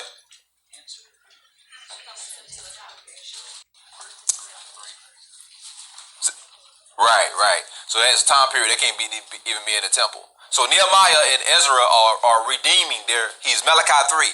He's purifying the sons. He's setting them back in their order. Right? They're going back into the storehouse to a certain extent. The reason why I keep saying going back in the storehouse, you got to understand that that's what the prophecy of Mashiach. Mashiach said he's going to send forth the Malachi. Right? He's going to send forth the Malachi. The Malachi are going to gather, right, the harvest. He says some of them, the righteous going to be gathered into the storehouse. Right? The wicked going to be gathered and also burned and destroyed. So one group is going into the storehouse because the storehouse is how the nation survives, how they function. That's the meat that they eat. If you eat meat, that means you're adults. If you're an adult, that means you're a son. If you're a son, that means you're an heir. If you eat meat, that means you're no longer a child. That means you're an adult. If you're an adult, that means you're a son. If you're a son, that means you're an heir. When I mean son, I mean son and daughter. It means you're an heir. If you're an heir, then you can reign. Servants cannot rule. Slaves cannot rule in the house of the Father. Ishmael was what? Cut off because he was born by what? The bondwoman. It says, get the bondwoman what? Out the house. She was cut off. So you can't be a servant forever. You have to become a son, which means you got to come of age, which means you got to be able to eat the meat and drink the wine. You don't give wine to a baby. It's the reason why when Mashiach had the wedding at Cana, he gave what? They gave what? New wine. I think it was forever, Josh. So yeah, Elder? You can't go in a congregation forever. Right. Yeah. Okay. So let's keep going. Because they met not the children, because they met with children of Israel with water. Remember when they was going through the wilderness. But how Balaam against them, Baal Peor, that they may curse them. Howbeit Elohim turned the curse into a blessing. The suffering is for your good. Hasatan is a servant. That's why he can't dwell in the kingdom, because he's no longer a son. He used to be a son. Everybody know that Hasatan used to be a son? He was a priest. Right, but he was cut off. But he didn't get him grafted back in. 3. Now it's going to pass when they heard the law that they separated from Israel all the mixed multitude. In other words, it ain't all the mixed multitude. I mean, I guess all the mixed multitude, but you understand, he specifically talking about the Ammonite and the Moabite, right? 4. And Elisha, the priest, go back to the priest, had oversight of the chamber of the house of Elohim, was allied to who? Who knows who Tobiah is? All right, come tell him about Tobiah.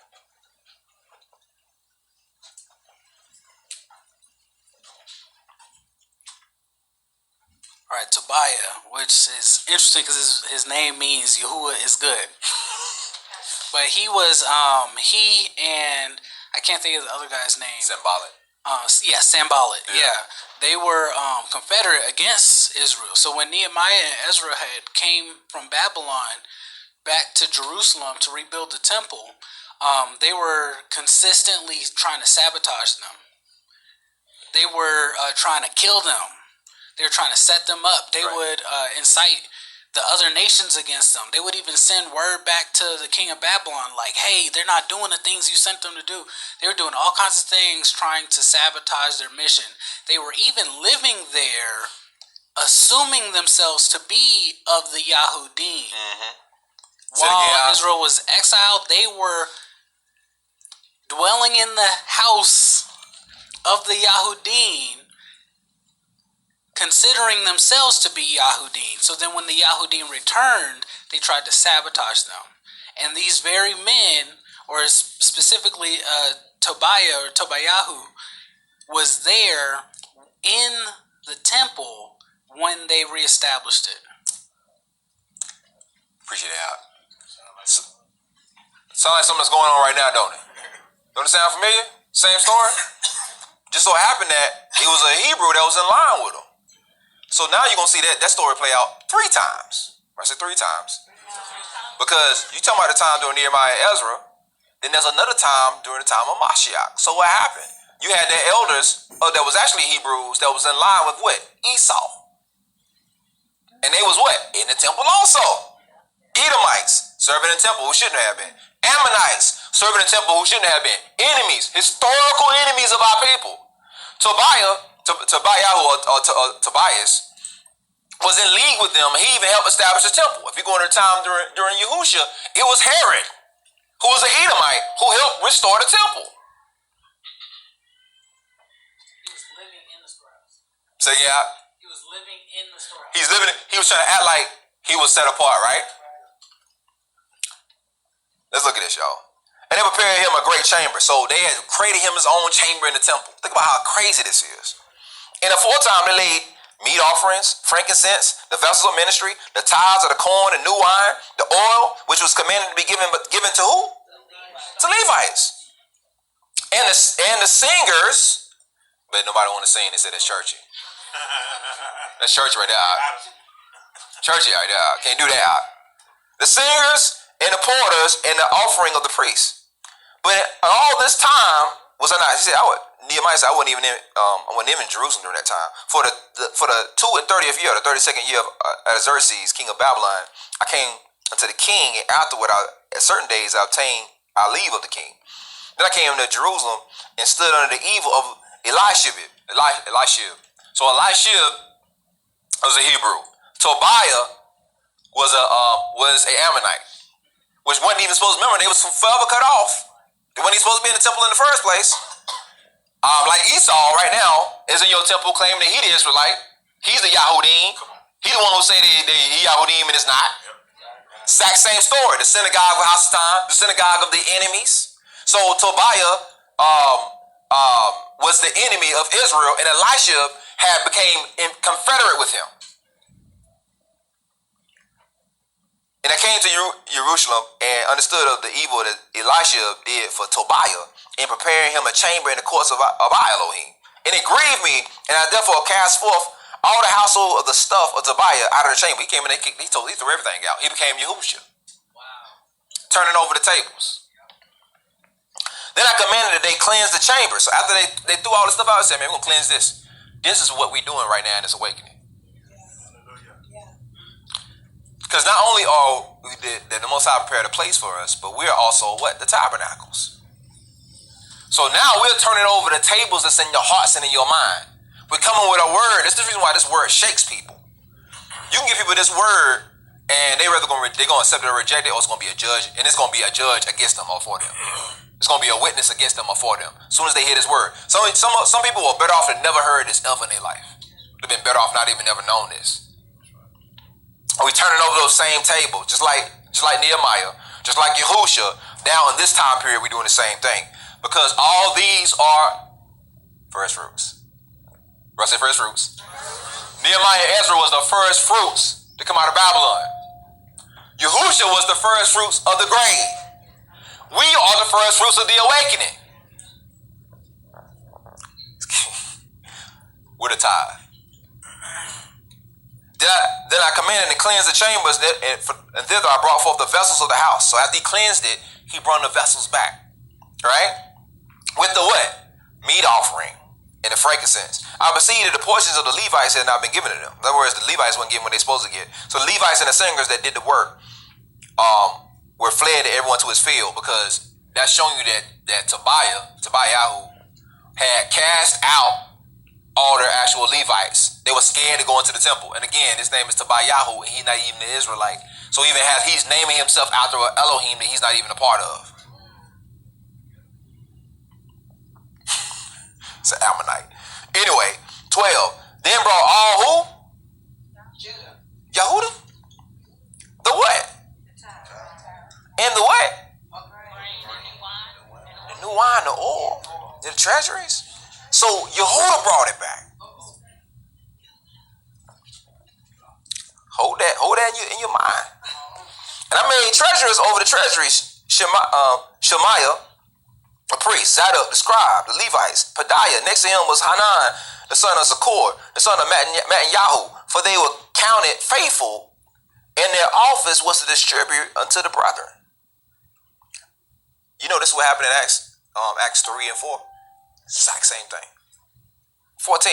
Remember, O Elohim, concerning this, and wipe not all my good deeds that I have done for the house of my Elohim. For the what?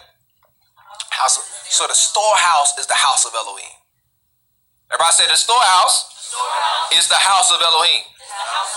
It's what? Beth El. The house of Elohim, and also, what's the other word? That's house of bread. Bethlehem. The house of bread. Because you bring what? Wheat, right? You bring bread to the storehouse. Now let's look at this. Now, it was Yehuda that brought what? What all did Yehuda bring? What are three things that they bring? So Yehuda brought grain, wine, and oil. Let's go to Revelation 14.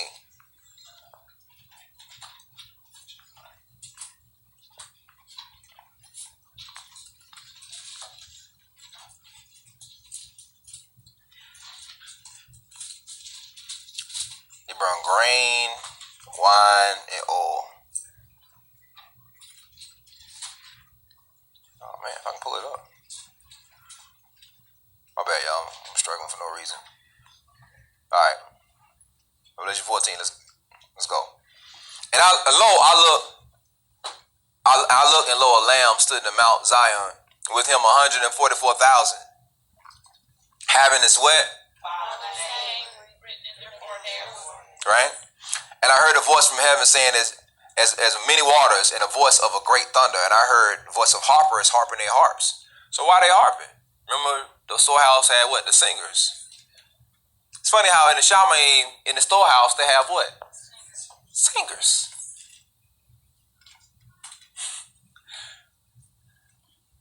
It's funny because we said it, my sister sang the song.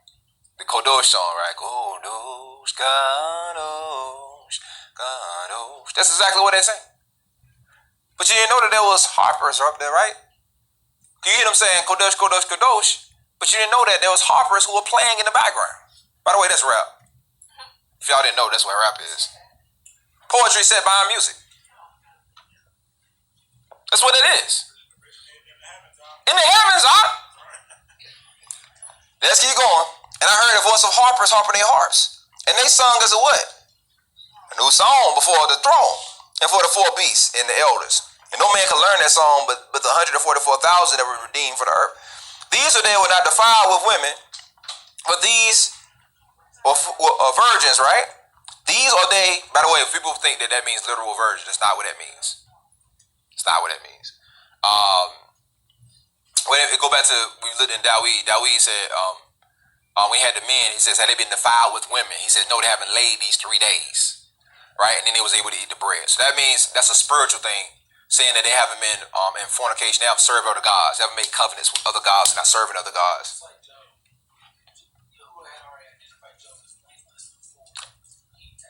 Right, right. These are they which follow the Lamb whatsoever they goeth. These are redeemed from men. These being the what?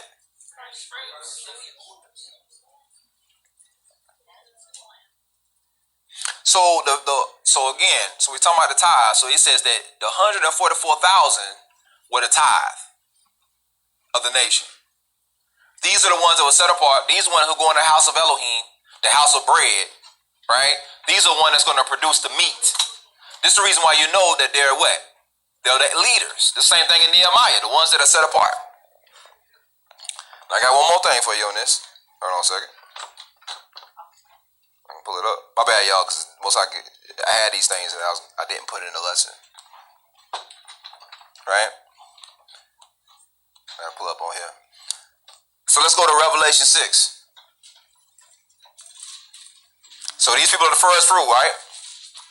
Now Nehemiah, what did Judah bring? All right, Revelation 6. Now Judah was the first fruits to come back from Babylon, right? Revelation 6, start at verse 5. And start at verse 4. And there went out another horse that was red and was given power to given to him that sat thereon to take peace from the earth. That men should kill one another, and there was given unto him a great sword. And when they had opened the third seal, 3 days, right? Third year, tithe. I heard the beast say, come and see, and behold, a black horse, and he that sat upon him had what? A pair of what? So Yahuwah is the Elohim of justice and judgment, and he hates unbalanced weights, unbalanced scales. So it's funny they seen a black horse, because even in the secular mind, black means finances, money. Black gold, Texas tea. You done seen the show. So next week is gonna be Black Friday, right? Where did they get it from? Another thing they got from us, because black was never a curse with us. I mean, we might use it in certain contexts, but black, the darker something is, the richer it is.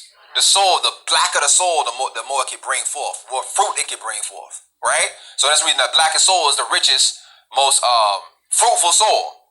So that's the reason why they do it in money. If you're in the black, that means you got money. That means you're rich, right? Of all things, right? Again, it's 5. When I opened the third seal, I heard a beast say, come and see, and behold, had a black horse, and he had a pair of balances in his hand, which means he's going to even the balances. And I heard a voice in the midst of the 4 beasts say, a measure of wheat for a penny. What did Yehuda bring? What did the first fruits? What did they bring in the storehouse? And a measure of barley for a penny. What did Yehuda bring to the storehouse? Grain, right? See that thou do what? What did Yehuda bring to the storehouse? So whatever these people have, don't hurt it. I used to read this, and I say, wheat for a penny, man. Oh man, that's gonna be expensive. That's really, that means it's really scarce. I don't know why I thought that. If you go look up that word, denarion, it says a penny worth. It means 10 donkeys. 10 donkeys. So,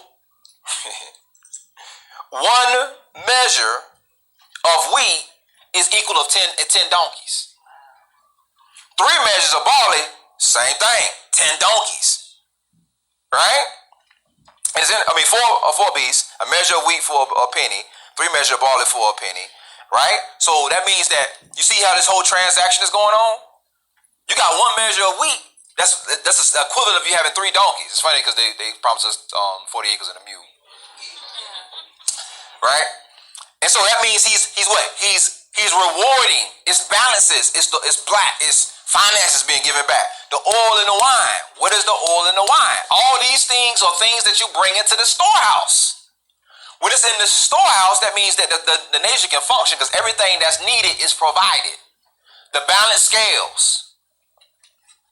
When he opened the fourth seal, I heard a beast say, "Come, lo and see." And he behold the pale horse, and his name that was set on him was Death. Hell followed him, and power was given to him to the fourth part of the earth to kill with a sword, with hunger, with death, and a beast of the earth. So Judah is bringing the oil and the wine. So he says, "Hurt not the oil and the wine." In other words, don't take the oil and the wine. Why? Because it's been brought into where? The storehouse. Third year, the year of the tithe.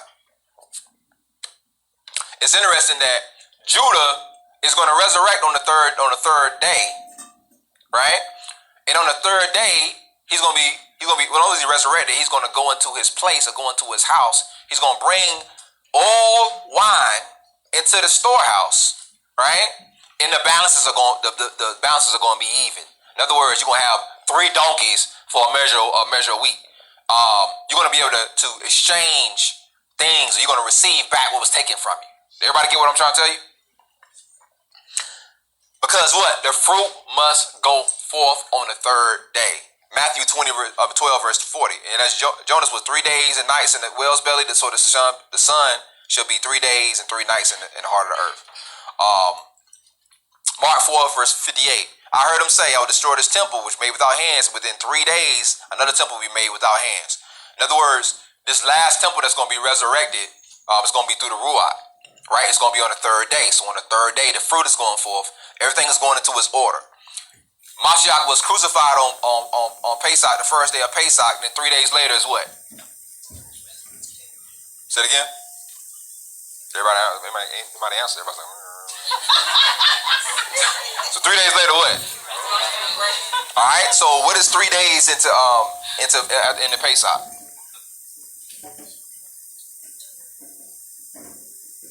Unleavened bread. Getting all kind of answers. What is it? First fruits. So he rose on the first fruit. He's the first fruit from what? That means he blesses the rest. So when, anyway, let's just keep going.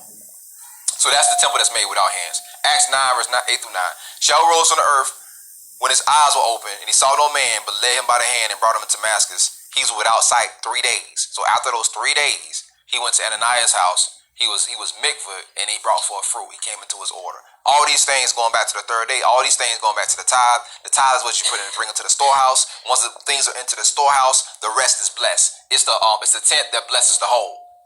It's Yahusha, who was the first fruit, who blessed everyone else. He brought them into salvation.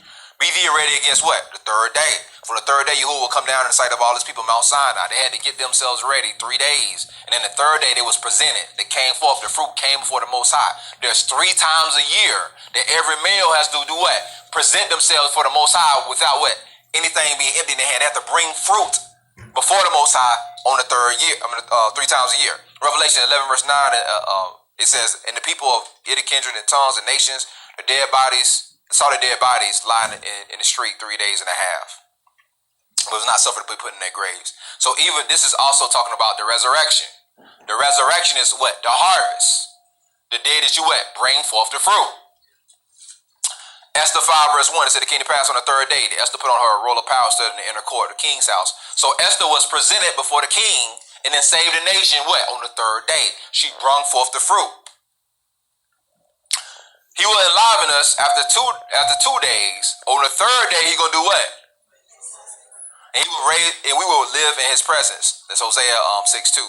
So we're going into what? His presence. We're going into his order. We're bringing forth the fruit on the third day. It was Malu that talked about. They say that Mashiach was crucified 2,000 years ago, and we're going into that third era, right? Mr. Sister Shandy had a prophecy, times and a half. So when you look at time, what is a time? A time is a day and a night, or a birth and a death, a season, right? Each year is what? It's there's spring and there's fall and winter, but fall and winter to the Hebrew is almost the same thing. So there's the time of the springtime and harvest. You ever heard that in the text? Springtime and harvest, and then next thing you know, the earth dies, right? That's the cycle. So it's a times and a half a time. So two times of that cycle. The last time you don't die. You wake in the morning, you go to sleep. You wake in the morning, go to sleep. This time you just wake. Third day. Go ahead. Huh? Light. I like Thanos out. Oh yeah, when I switched this, it'll change. It's the color. It's the color of the background. You know, it makes it crispy up here. All right. 1 Kings 17. So again, we're looking at this time of bringing forth the fruit, coming into the storehouse, securing the seed. Right? Time is 2:21. Okay.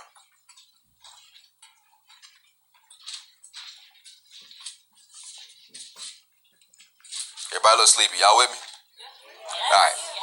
1 Kings 17. And Elijah, the Tishbite. Shout out to Mama Locke. Like I said, all these things was in this. I'll put in this lesson. We didn't have that conversation. Which was in the inhabitant of Gilead, and said unto Ahab, As Yahuwah Elohim of Israel liveth, before whom I stand, there shall not be dew nor rain these 3 years. I said 3 years. According to my word. So 3 years there was rain, and on the last came forth. And the word of Yahuwah came unto him and said, Get thee hence, and turn thee eastward, and hide thyself in the rock of Cherith, which is before the Jordan. And it shall be that when thou shalt drink of the brook, which I commanded the ravens to feed thee there. So the ravens came and fed him, even though there was in time of famine. So he went and did according to the word of Yahuwah, and he went by and dwelt by the brook of Cherith, which is before Jordan. And the ravens brought him bread and fish in the morning, right? And the bread and fish in the evening, and he drank out of the brook. So he had the bread, the meat, and the water. And it came to pass that after a while, that the brook dried up, because there had been no rain in the land. 3 years it didn't rain. And the word of Yahuwah came unto him, saying, Arise, get thee up to Zarephath, which belonged to Zidon. Now, by the way, the word Zarephath means refinery. Refinery. Yahuwah is a what? So he had to go to the place of the refiner, which belonged to Zidon, and dwell there. Behold, I've commanded thee a what? A what? The tithe is supposed to take care of who? The widow, the stranger, the fatherless. And dwell there. Behold, I've commanded a widow woman there to sustain thee. So he arose and went to Zarephath. He went to the refinery. And when he came to the gate, behold, the widow woman was gathering what? We read in Romans, it said what? It says that the first fruits bless the holes, and if the root is holy, the lump is also holy. Then he talks about what? The sticks, the branches, and how they was broken off. So it's this widow woman that's trying to gather what? 2 sticks. Ephraim, Yehuda. Matter of fact, it's going to tell you to do it specifically in a minute. It's going to tell you it was 2 sticks. Right? But this is in what? The refinery. Remember, you the apple of his eye? He's the one who puts pressure on you and breaks you. He puts you through the trial. This is the reason why the widow, the fatherless, and how we became the widow and the fatherless and the stranger. Who? The priest. All through 4 of those categories went into the refiner's fire. We went into what? Sheol. The place of torment. Y'all know that America is Sheol? It's Sheol. America Sheol. Everywhere that we're scattered is Sheol. Sheol is the place where the tormentors live to come and torment you. Now when you die, you go into the spiritual Sheol. But this is the physical Sheol. That's the reason why if you go read when it says hell has enlarged itself, it's talking about, it says the captivity. It calls the captivity Sheol. That's the reason why these places are called our graves. It's called Sheol. Grave, Hebrew, Sheol. So we're in these places. We're in a place of torment. We're in a place of the fire. But again, we're not supposed to what? Despise the captivity. The 2 sticks went into the refinery as firewood and came out or come out as gold. Right. Right. In the refinery, in Zarephath, the woman, the widow woman, gathering the 2 sticks. And she called, and he called her, gathering of the sticks. And he called her and said, Fetch, I pray thee, a little water in a vessel that I may drink. Who does it sound like? It sounds like Yahushua. He going to the well to ask the woman, and then everybody know the story about what he said to her. And as she was going to fetch it, he said to her, and bring me a little, pray thee, a morsel of bread in thy hand. Bread and wine, Melchizedek. bread and water, bread and wine. 12. And she said, as Yahuwah liveth, my bad, I skip down.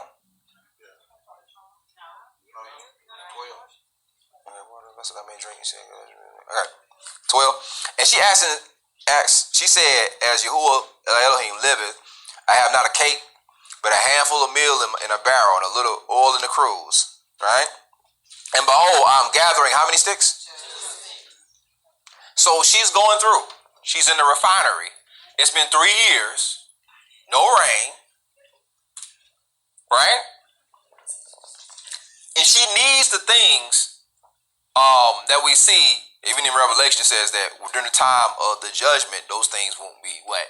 Hurt. The oil, the wine, or the oil in the bread, the what do you say, the wheat and the barley. Right? Make a handful of meal in a barrel, a little oil in the cruse, and behold, I'm gathering 2 sticks, that I may go in and dress it for me and my what? So who's the widow? We done told you the widow is Jerusalem.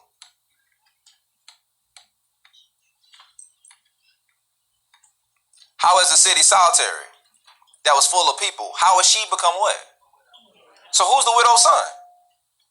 If Jerusalem is the widow, who's the widow's son? Yehuda.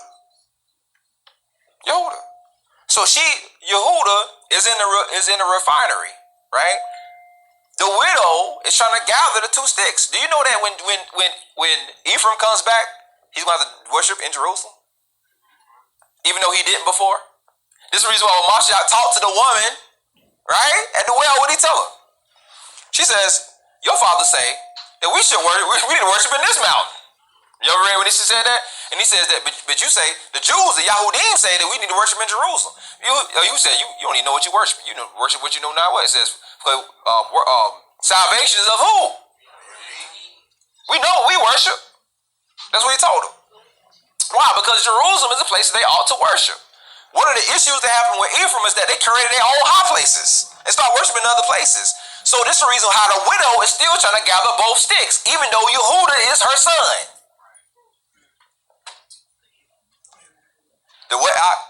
The mother, right? It's funny, man. It's funny because I was sitting around, I watching the Yahoos, and y'all know that Madeline got no hair skills. He can braid hair. I don't know nothing about braiding no hair. I would help my daughter, but my daughter be struggling. If my wife don't get it, she in trouble. Cause I don't know about nothing about doing no hair. I can cut hair though. I can cut some hair. I grew up cutting hair. I cut my nephew's hair and all that kind of stuff. But I was sitting there, and what fell in my ruach is that the 2 roles of a man and a woman. So men don't start. You don't see men starting hair salons unless they, right? So men start barbershops. Right? Because a man knows how to draw a line. He's a cut, right? He's a guardian. Adam was made to do what? Shamar, to guard the garden, to guard the enclosure. He was put there to do that. So men know how to draw lines. Lines are very finite, and they create borders and they create safety, right? Most women, and some men know how to do it too. But women braid, they interweave, right?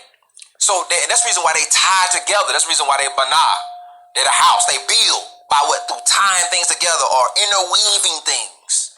They what makes the 3-strand cord go. They the ones who bring it together. You go to an assembly, it's the women that put together all the things. Mashiach's assembly was him going out doing things, and in this entourage of women who was weaving things in the background. Shaul even says in his writing, he said about the women who helped him in the ministry, who labored with him, interweaving while the men were drawing out the lines.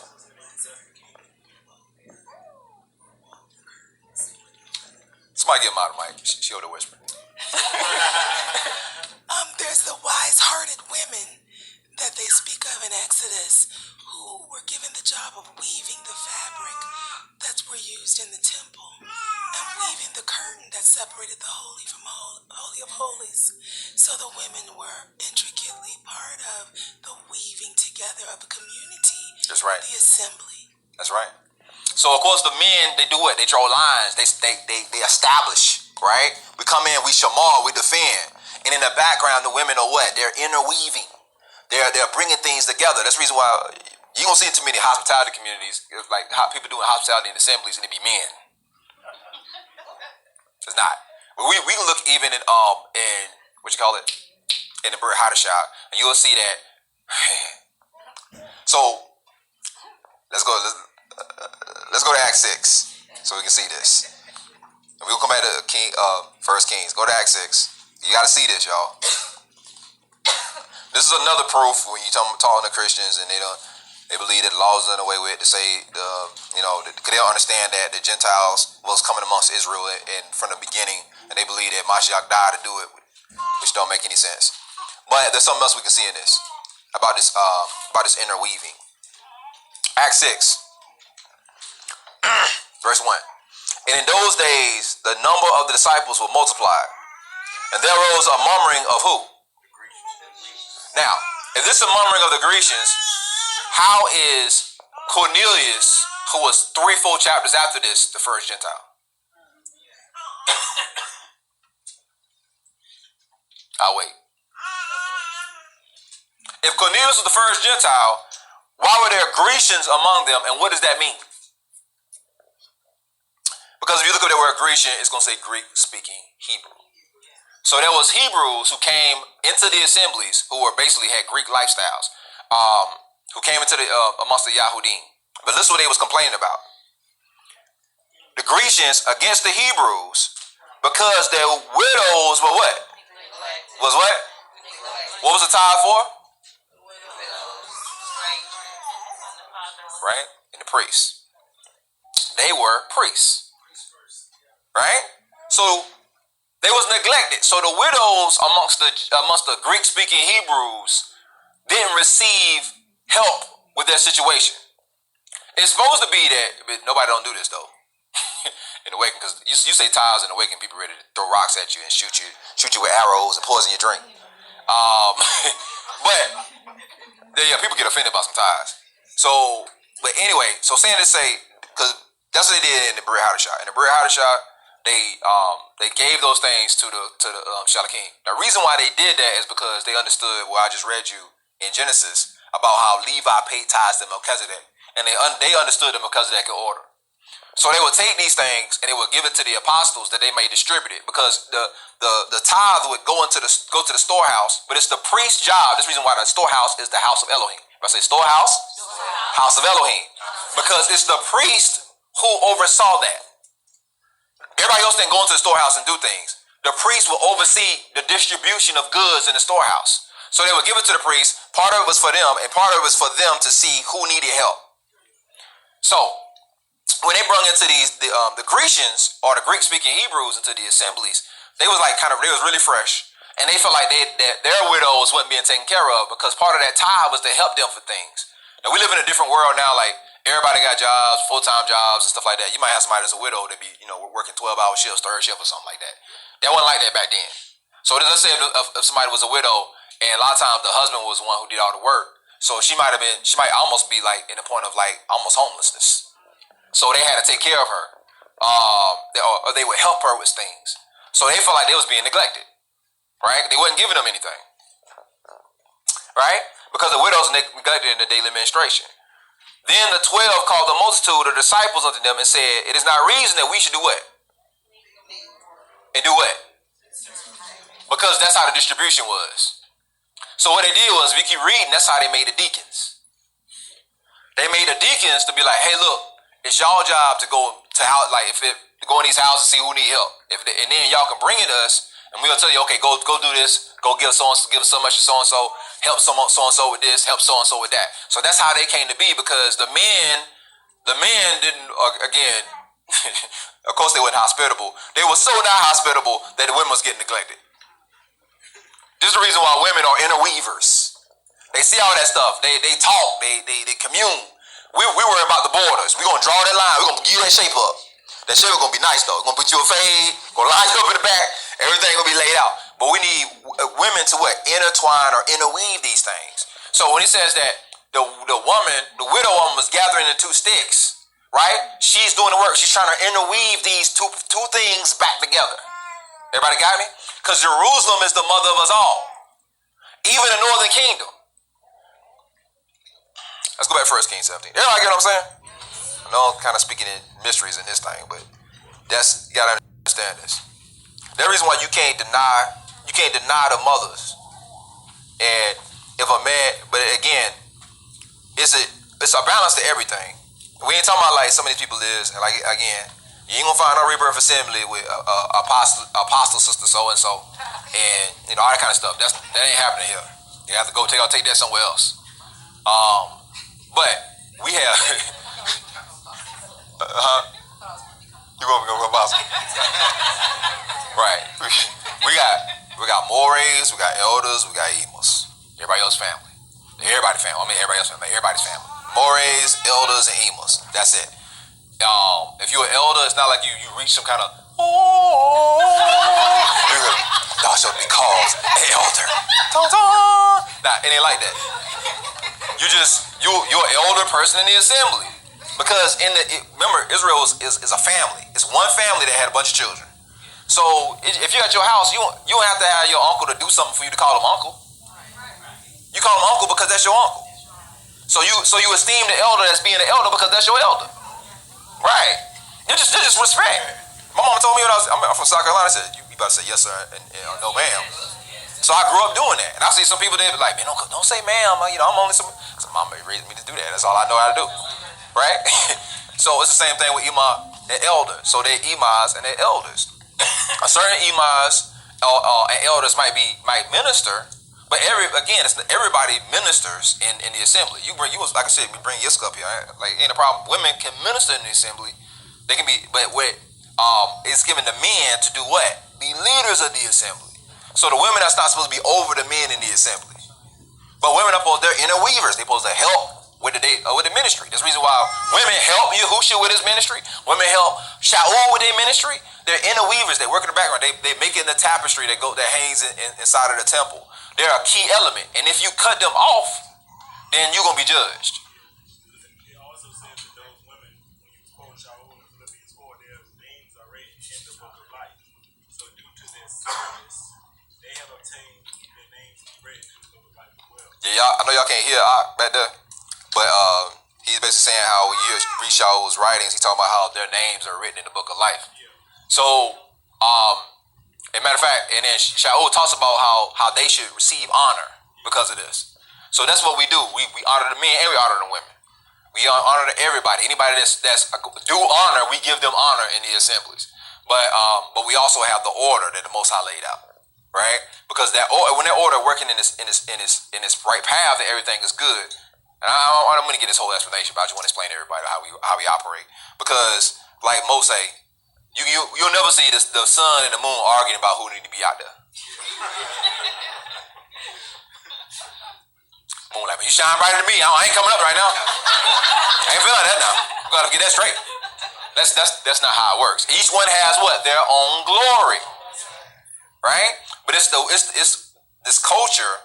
It's so sick that they've taught us that things that are glorious are not glorious, and that you need to usurp and become other things. It's just like how anyway, it's just like a man. I can't stand to see a man be like, I'm gonna teach the women. I'm gonna tell them how they gonna do this and how they gonna do this. How they need to wear their skirts. Man, you're not a woman. You don't know how to do that. How they need to do that in the die.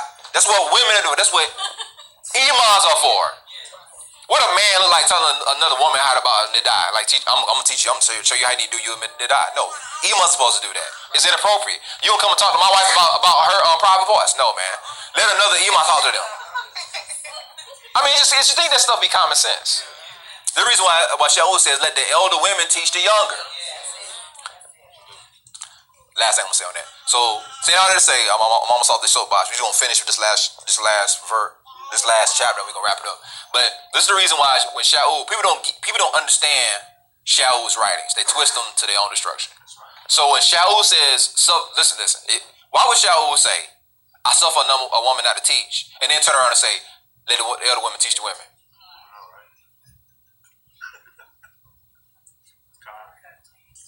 Did everybody get? You know how that sound backwards? How he gonna be teaching, not teaching at the same time? So, what he's saying is this. Now, you gotta understand that letters are letters. If I say letters.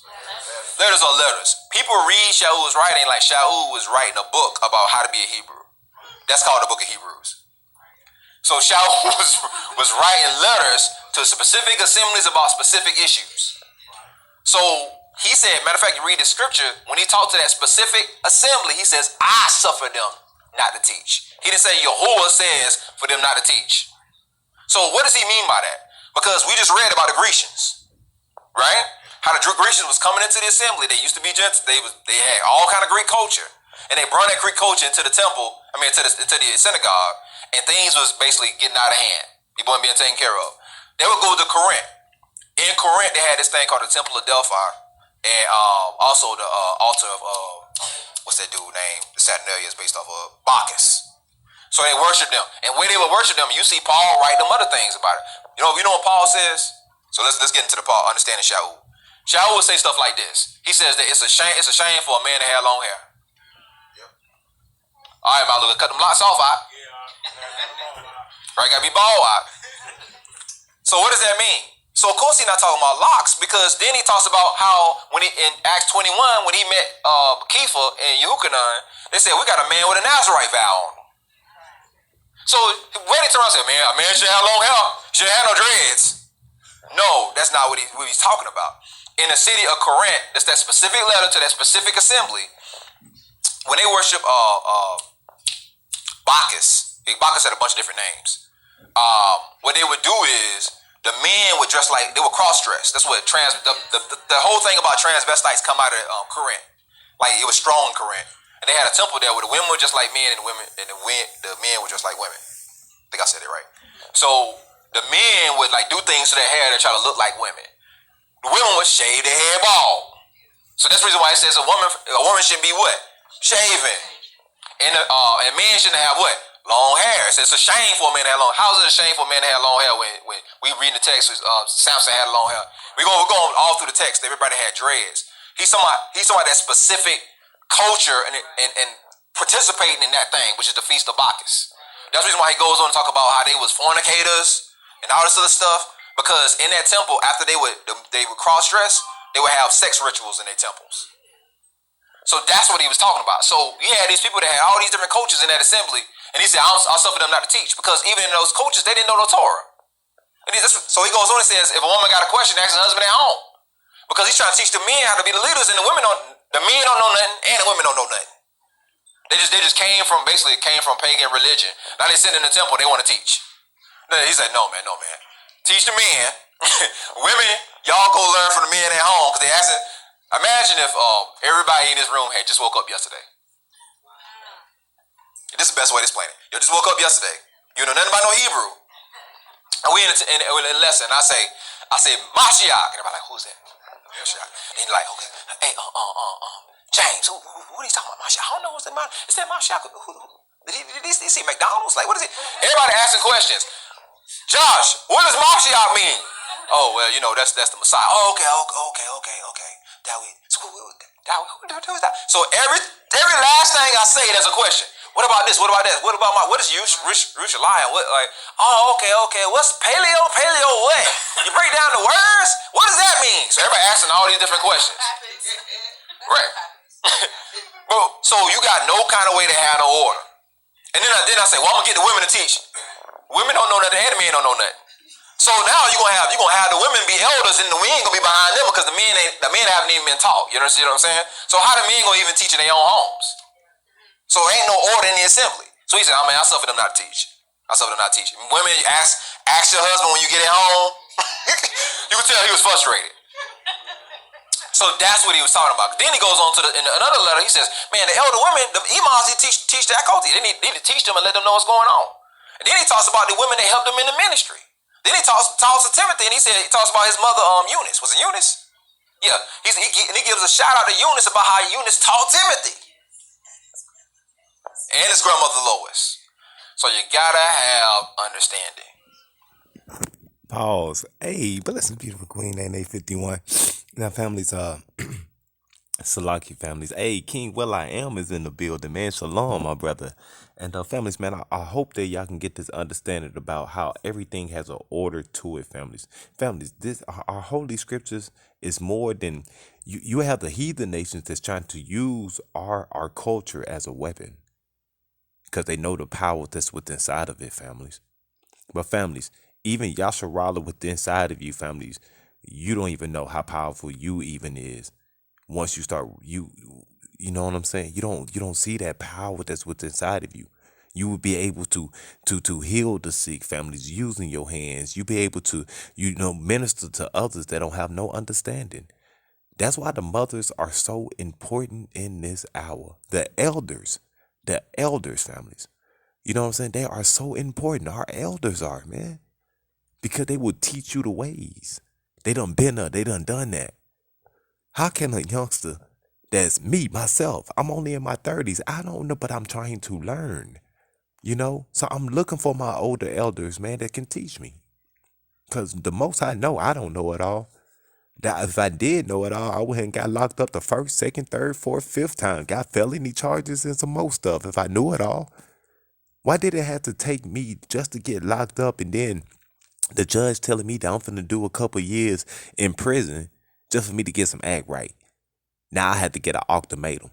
You know what I'm saying? When the Most High been giving you ultimatums, we haven't been taking heed to that type of stuff, families. Hey, bless the beautiful queen. He knows. How you doing, Yasharala? So that's what I've been practicing, families. I've been practicing my culture.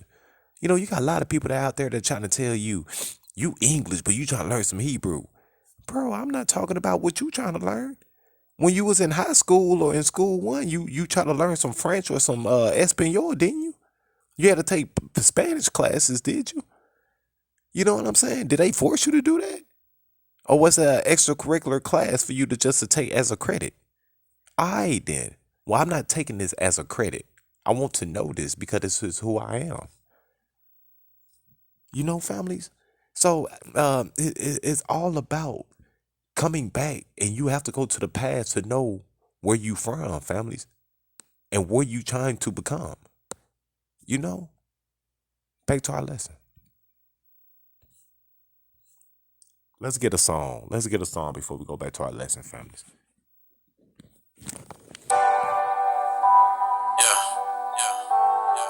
It's only by your power. It's only by your spirit, God, that I'm able to look up at this mountain and say, behold the beauty of the Lord, the splendor of Christ, the beauty of Christ. Never let our circumstances or our situations turn our hearts away from you, King Jesus. I'm looking at this mountain, I wonder, Lord, if you're right here, will you help me climb? Yeah, looking at this mountain, I wonder, Lord, if you're right here, will you help me climb? Yeah, let me hear that sound, Lord. Take me down slow. Help me with my unbelief. Yeah. Help me to see how you see. Yeah, and it broke me down to see my pops cry last night. I was lost for words. Lord, I pray you help me this way, this building. I'm so concerned. Take a look around, I see my people drowning. They looking for hope, but they neglect the one that brings them guidance. Look at the family, look at the ministry, look at the place that God has brought me to. But what do you do whenever these stars don't get a fall for you? There is no love, there is no power, there is no good in you. What do you do whenever these voices keep on pushing you? Spending more time with you, yeah. Gotta lay down my life for this. Praying only when I need it. I can be alright with this. I'ma keep praising you, Lord. Get rid of all these idols here. I'ma give you my all, 'cause you're the one who put this life in me. Help me climb up. Sometimes the mountain looks so high up, but your word says that you will be right here with me all the days of my life, the days of my life. Mountain, I wanna Lord, if you're right here, will you help me climb? Yeah, looking at this mountain, I wanna Lord, if you're right here, will you help me climb? Yeah, let me hear that sound, Lord. Take me down slow. Help me with my unbelief. Help me to see how you see. Father God, you said to count it joy, so I count it. So many times I felt as if I was drowning, and even though I doubted, you held me through my trials. I gave it out to you, and you filled told me not to worry, but Lord, I wasn't breathing right. I say that I put my trust in you, but refuse to turn the other cheek. Dealing with these troubles I struggle with in my heart, I feel defeated. Here I am once again, looking up at these mountains. It's overwhelming at times, thinking how I'm gonna climb without you. You never leave or forsake me. You said it, so I believe it, Lord. Take these doubts out my heart and place it under the feet of yours. Help me climb up. Sometimes the mountain looks so high, yo. But your word says that you will be right here with me all the days of my life. The days of my life. And I am mountain, I wanna look. If you're right here, will you help me climb? Yeah, looking at this mountain, I wanna look. If you're right here, will you help me climb? Yeah, let me hear that sound, Lord. Take it down. All praises to the Most High, families. Families, before we go back to our lesson, families, we're going to go to the book of Isaiah chapter 36. Isaiah chapter 36, verse 6, families.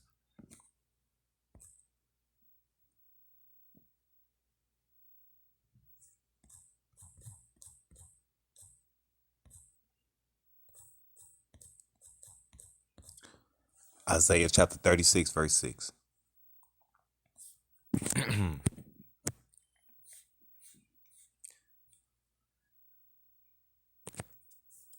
I sayest thou, but thou art but vain words.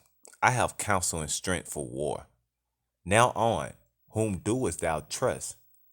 That thou rebellest against me, he asking a question here. Lo, thou trustest in the staff of this broken reed, on Egypt, whereon if a man lean, it will go into his hands, and pierce it. So is Pharaoh, king of Egypt, to all this trust in him.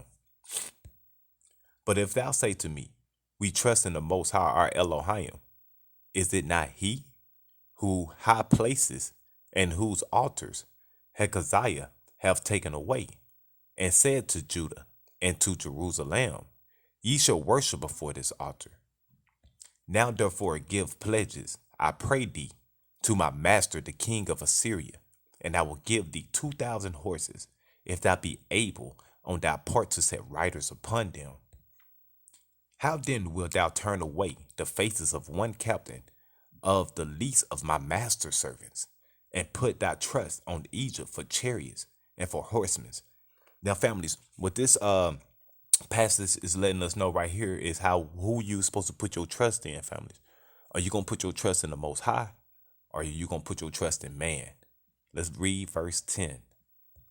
And I am now come up without the Most High against this land to destroy it. The Most High said unto me, go up against this land and destroy it. Now, families, that's what you're doing with this when you rightly divide this word of truth, families. Families, you let people know, you take them to books that a lot of people don't want to go to. You read the book of Jeremiah, you read the book of Ezekiel, you read the book of Isaiah, you read these books that people seem to skip over, and tell them that if you do not hearken unto the voice of the Most High, judgment is finna come to you. He tell you to do something, you supposed to do it. If you don't do it, he finna chastise you. Let's go to Isaiah chapter 48, verse 2. The book of Isaiah, chapter 48, verse 2.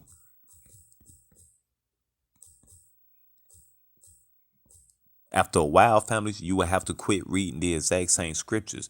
People, just go to certain places. Watch what they do. Watch what they do, family. And don't forget, write everything down. Write everything down.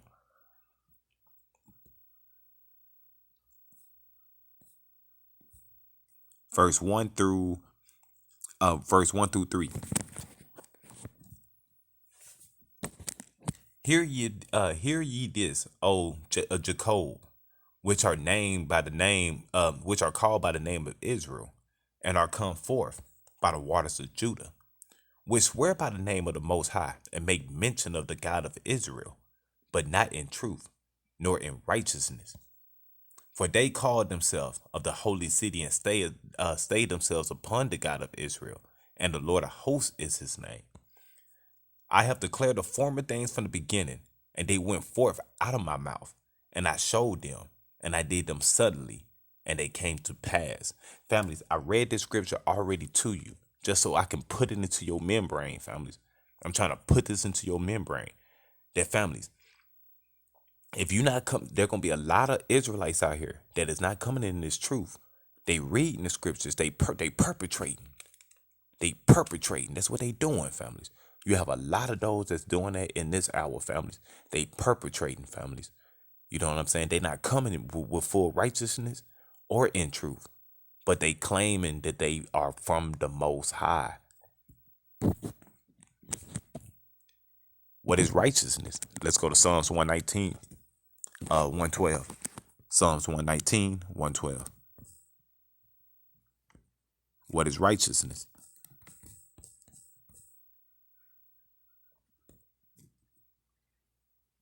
Psalms 119 and 112.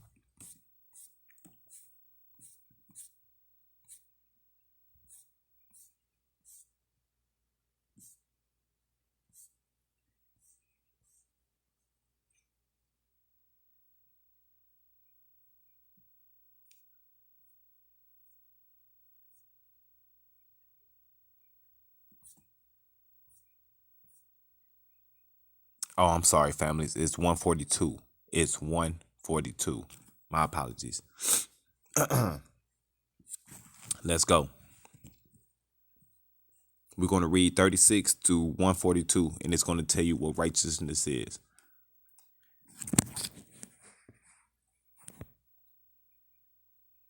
Nah, let's read verse 33 down to 142, families. Order my steps in thy word, and let not iniquity have dominion over me. Deliver me from the oppression of man, so I will keep thy precepts. Those that's telling you not to keep the precepts in this hour, families. Those that's trying to sit here and run away from saying commandments through their lips, families, in this hour, families. Those that sitting there saying they doing the will of the Father, but can't tell you what the will of the Father is, families. If you having the Most High to order your steps, families, then you're going to know exactly what his will is. There will be no confusion within that, families. You will speak that every day that the Most High wake you up and give you air to breathe, families. You is willing to exalt his name, families, and mention his commandments. You will be mentioning them. You will tell the children of Yasharallah what is really going on. Make the face to shine upon thy servant, and teach me thy statutes. Rivers of water run down my eyes, because they keep not thy law. Righteous art thou, O Most High, and upright are thy judgments. Thy testimonies that thou hast commanded are righteous and are very faithful. My zeal hath consumed me, because my enemies have forgotten thy words. Thy word is very pure. Therefore thy servant loveth it. You will love the words of the Most High, families. You won't forsake it, families. You won't forsake his laws, families. It's like when another person, you can hear a person when they sit there and they say, those that's trying to tell you to keep the laws and stuff. Family, that sounds like evil, like a demonic spirit done got into that person. Like, how dare you? You almost mocking your father when you sit there and tell them that they trying to tell you to keep the laws in this hour. Who does that, families? Them are people that are spiritually dead in this hour, families. They don't have no order. They will read certain scriptures, but families, they don't have no foundation. Check this out. You is willing to be chastised in this hour, families. You is willing to accept that chastisement, families, that judgment. Because families, when you is getting chastised by the Most High, you know his judgments is righteous. I am small and despised, yet do not I forget thy precepts. Thy righteousness is an everlasting righteousness, and thy law is the truth, families. Nothing more to be said right there.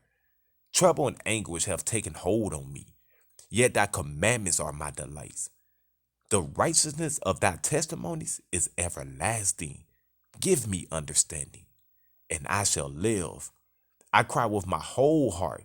Hear me, O Most High. I will keep thy statutes. I cried unto thee. Save me, and I shall keep thy testimonies, families. Families, man, this is speaking with power. My brothers and them show me scriptures, man, that whenever I can come to y'all families, it's going to show you power, victory, families. The victory is yours. You claim it.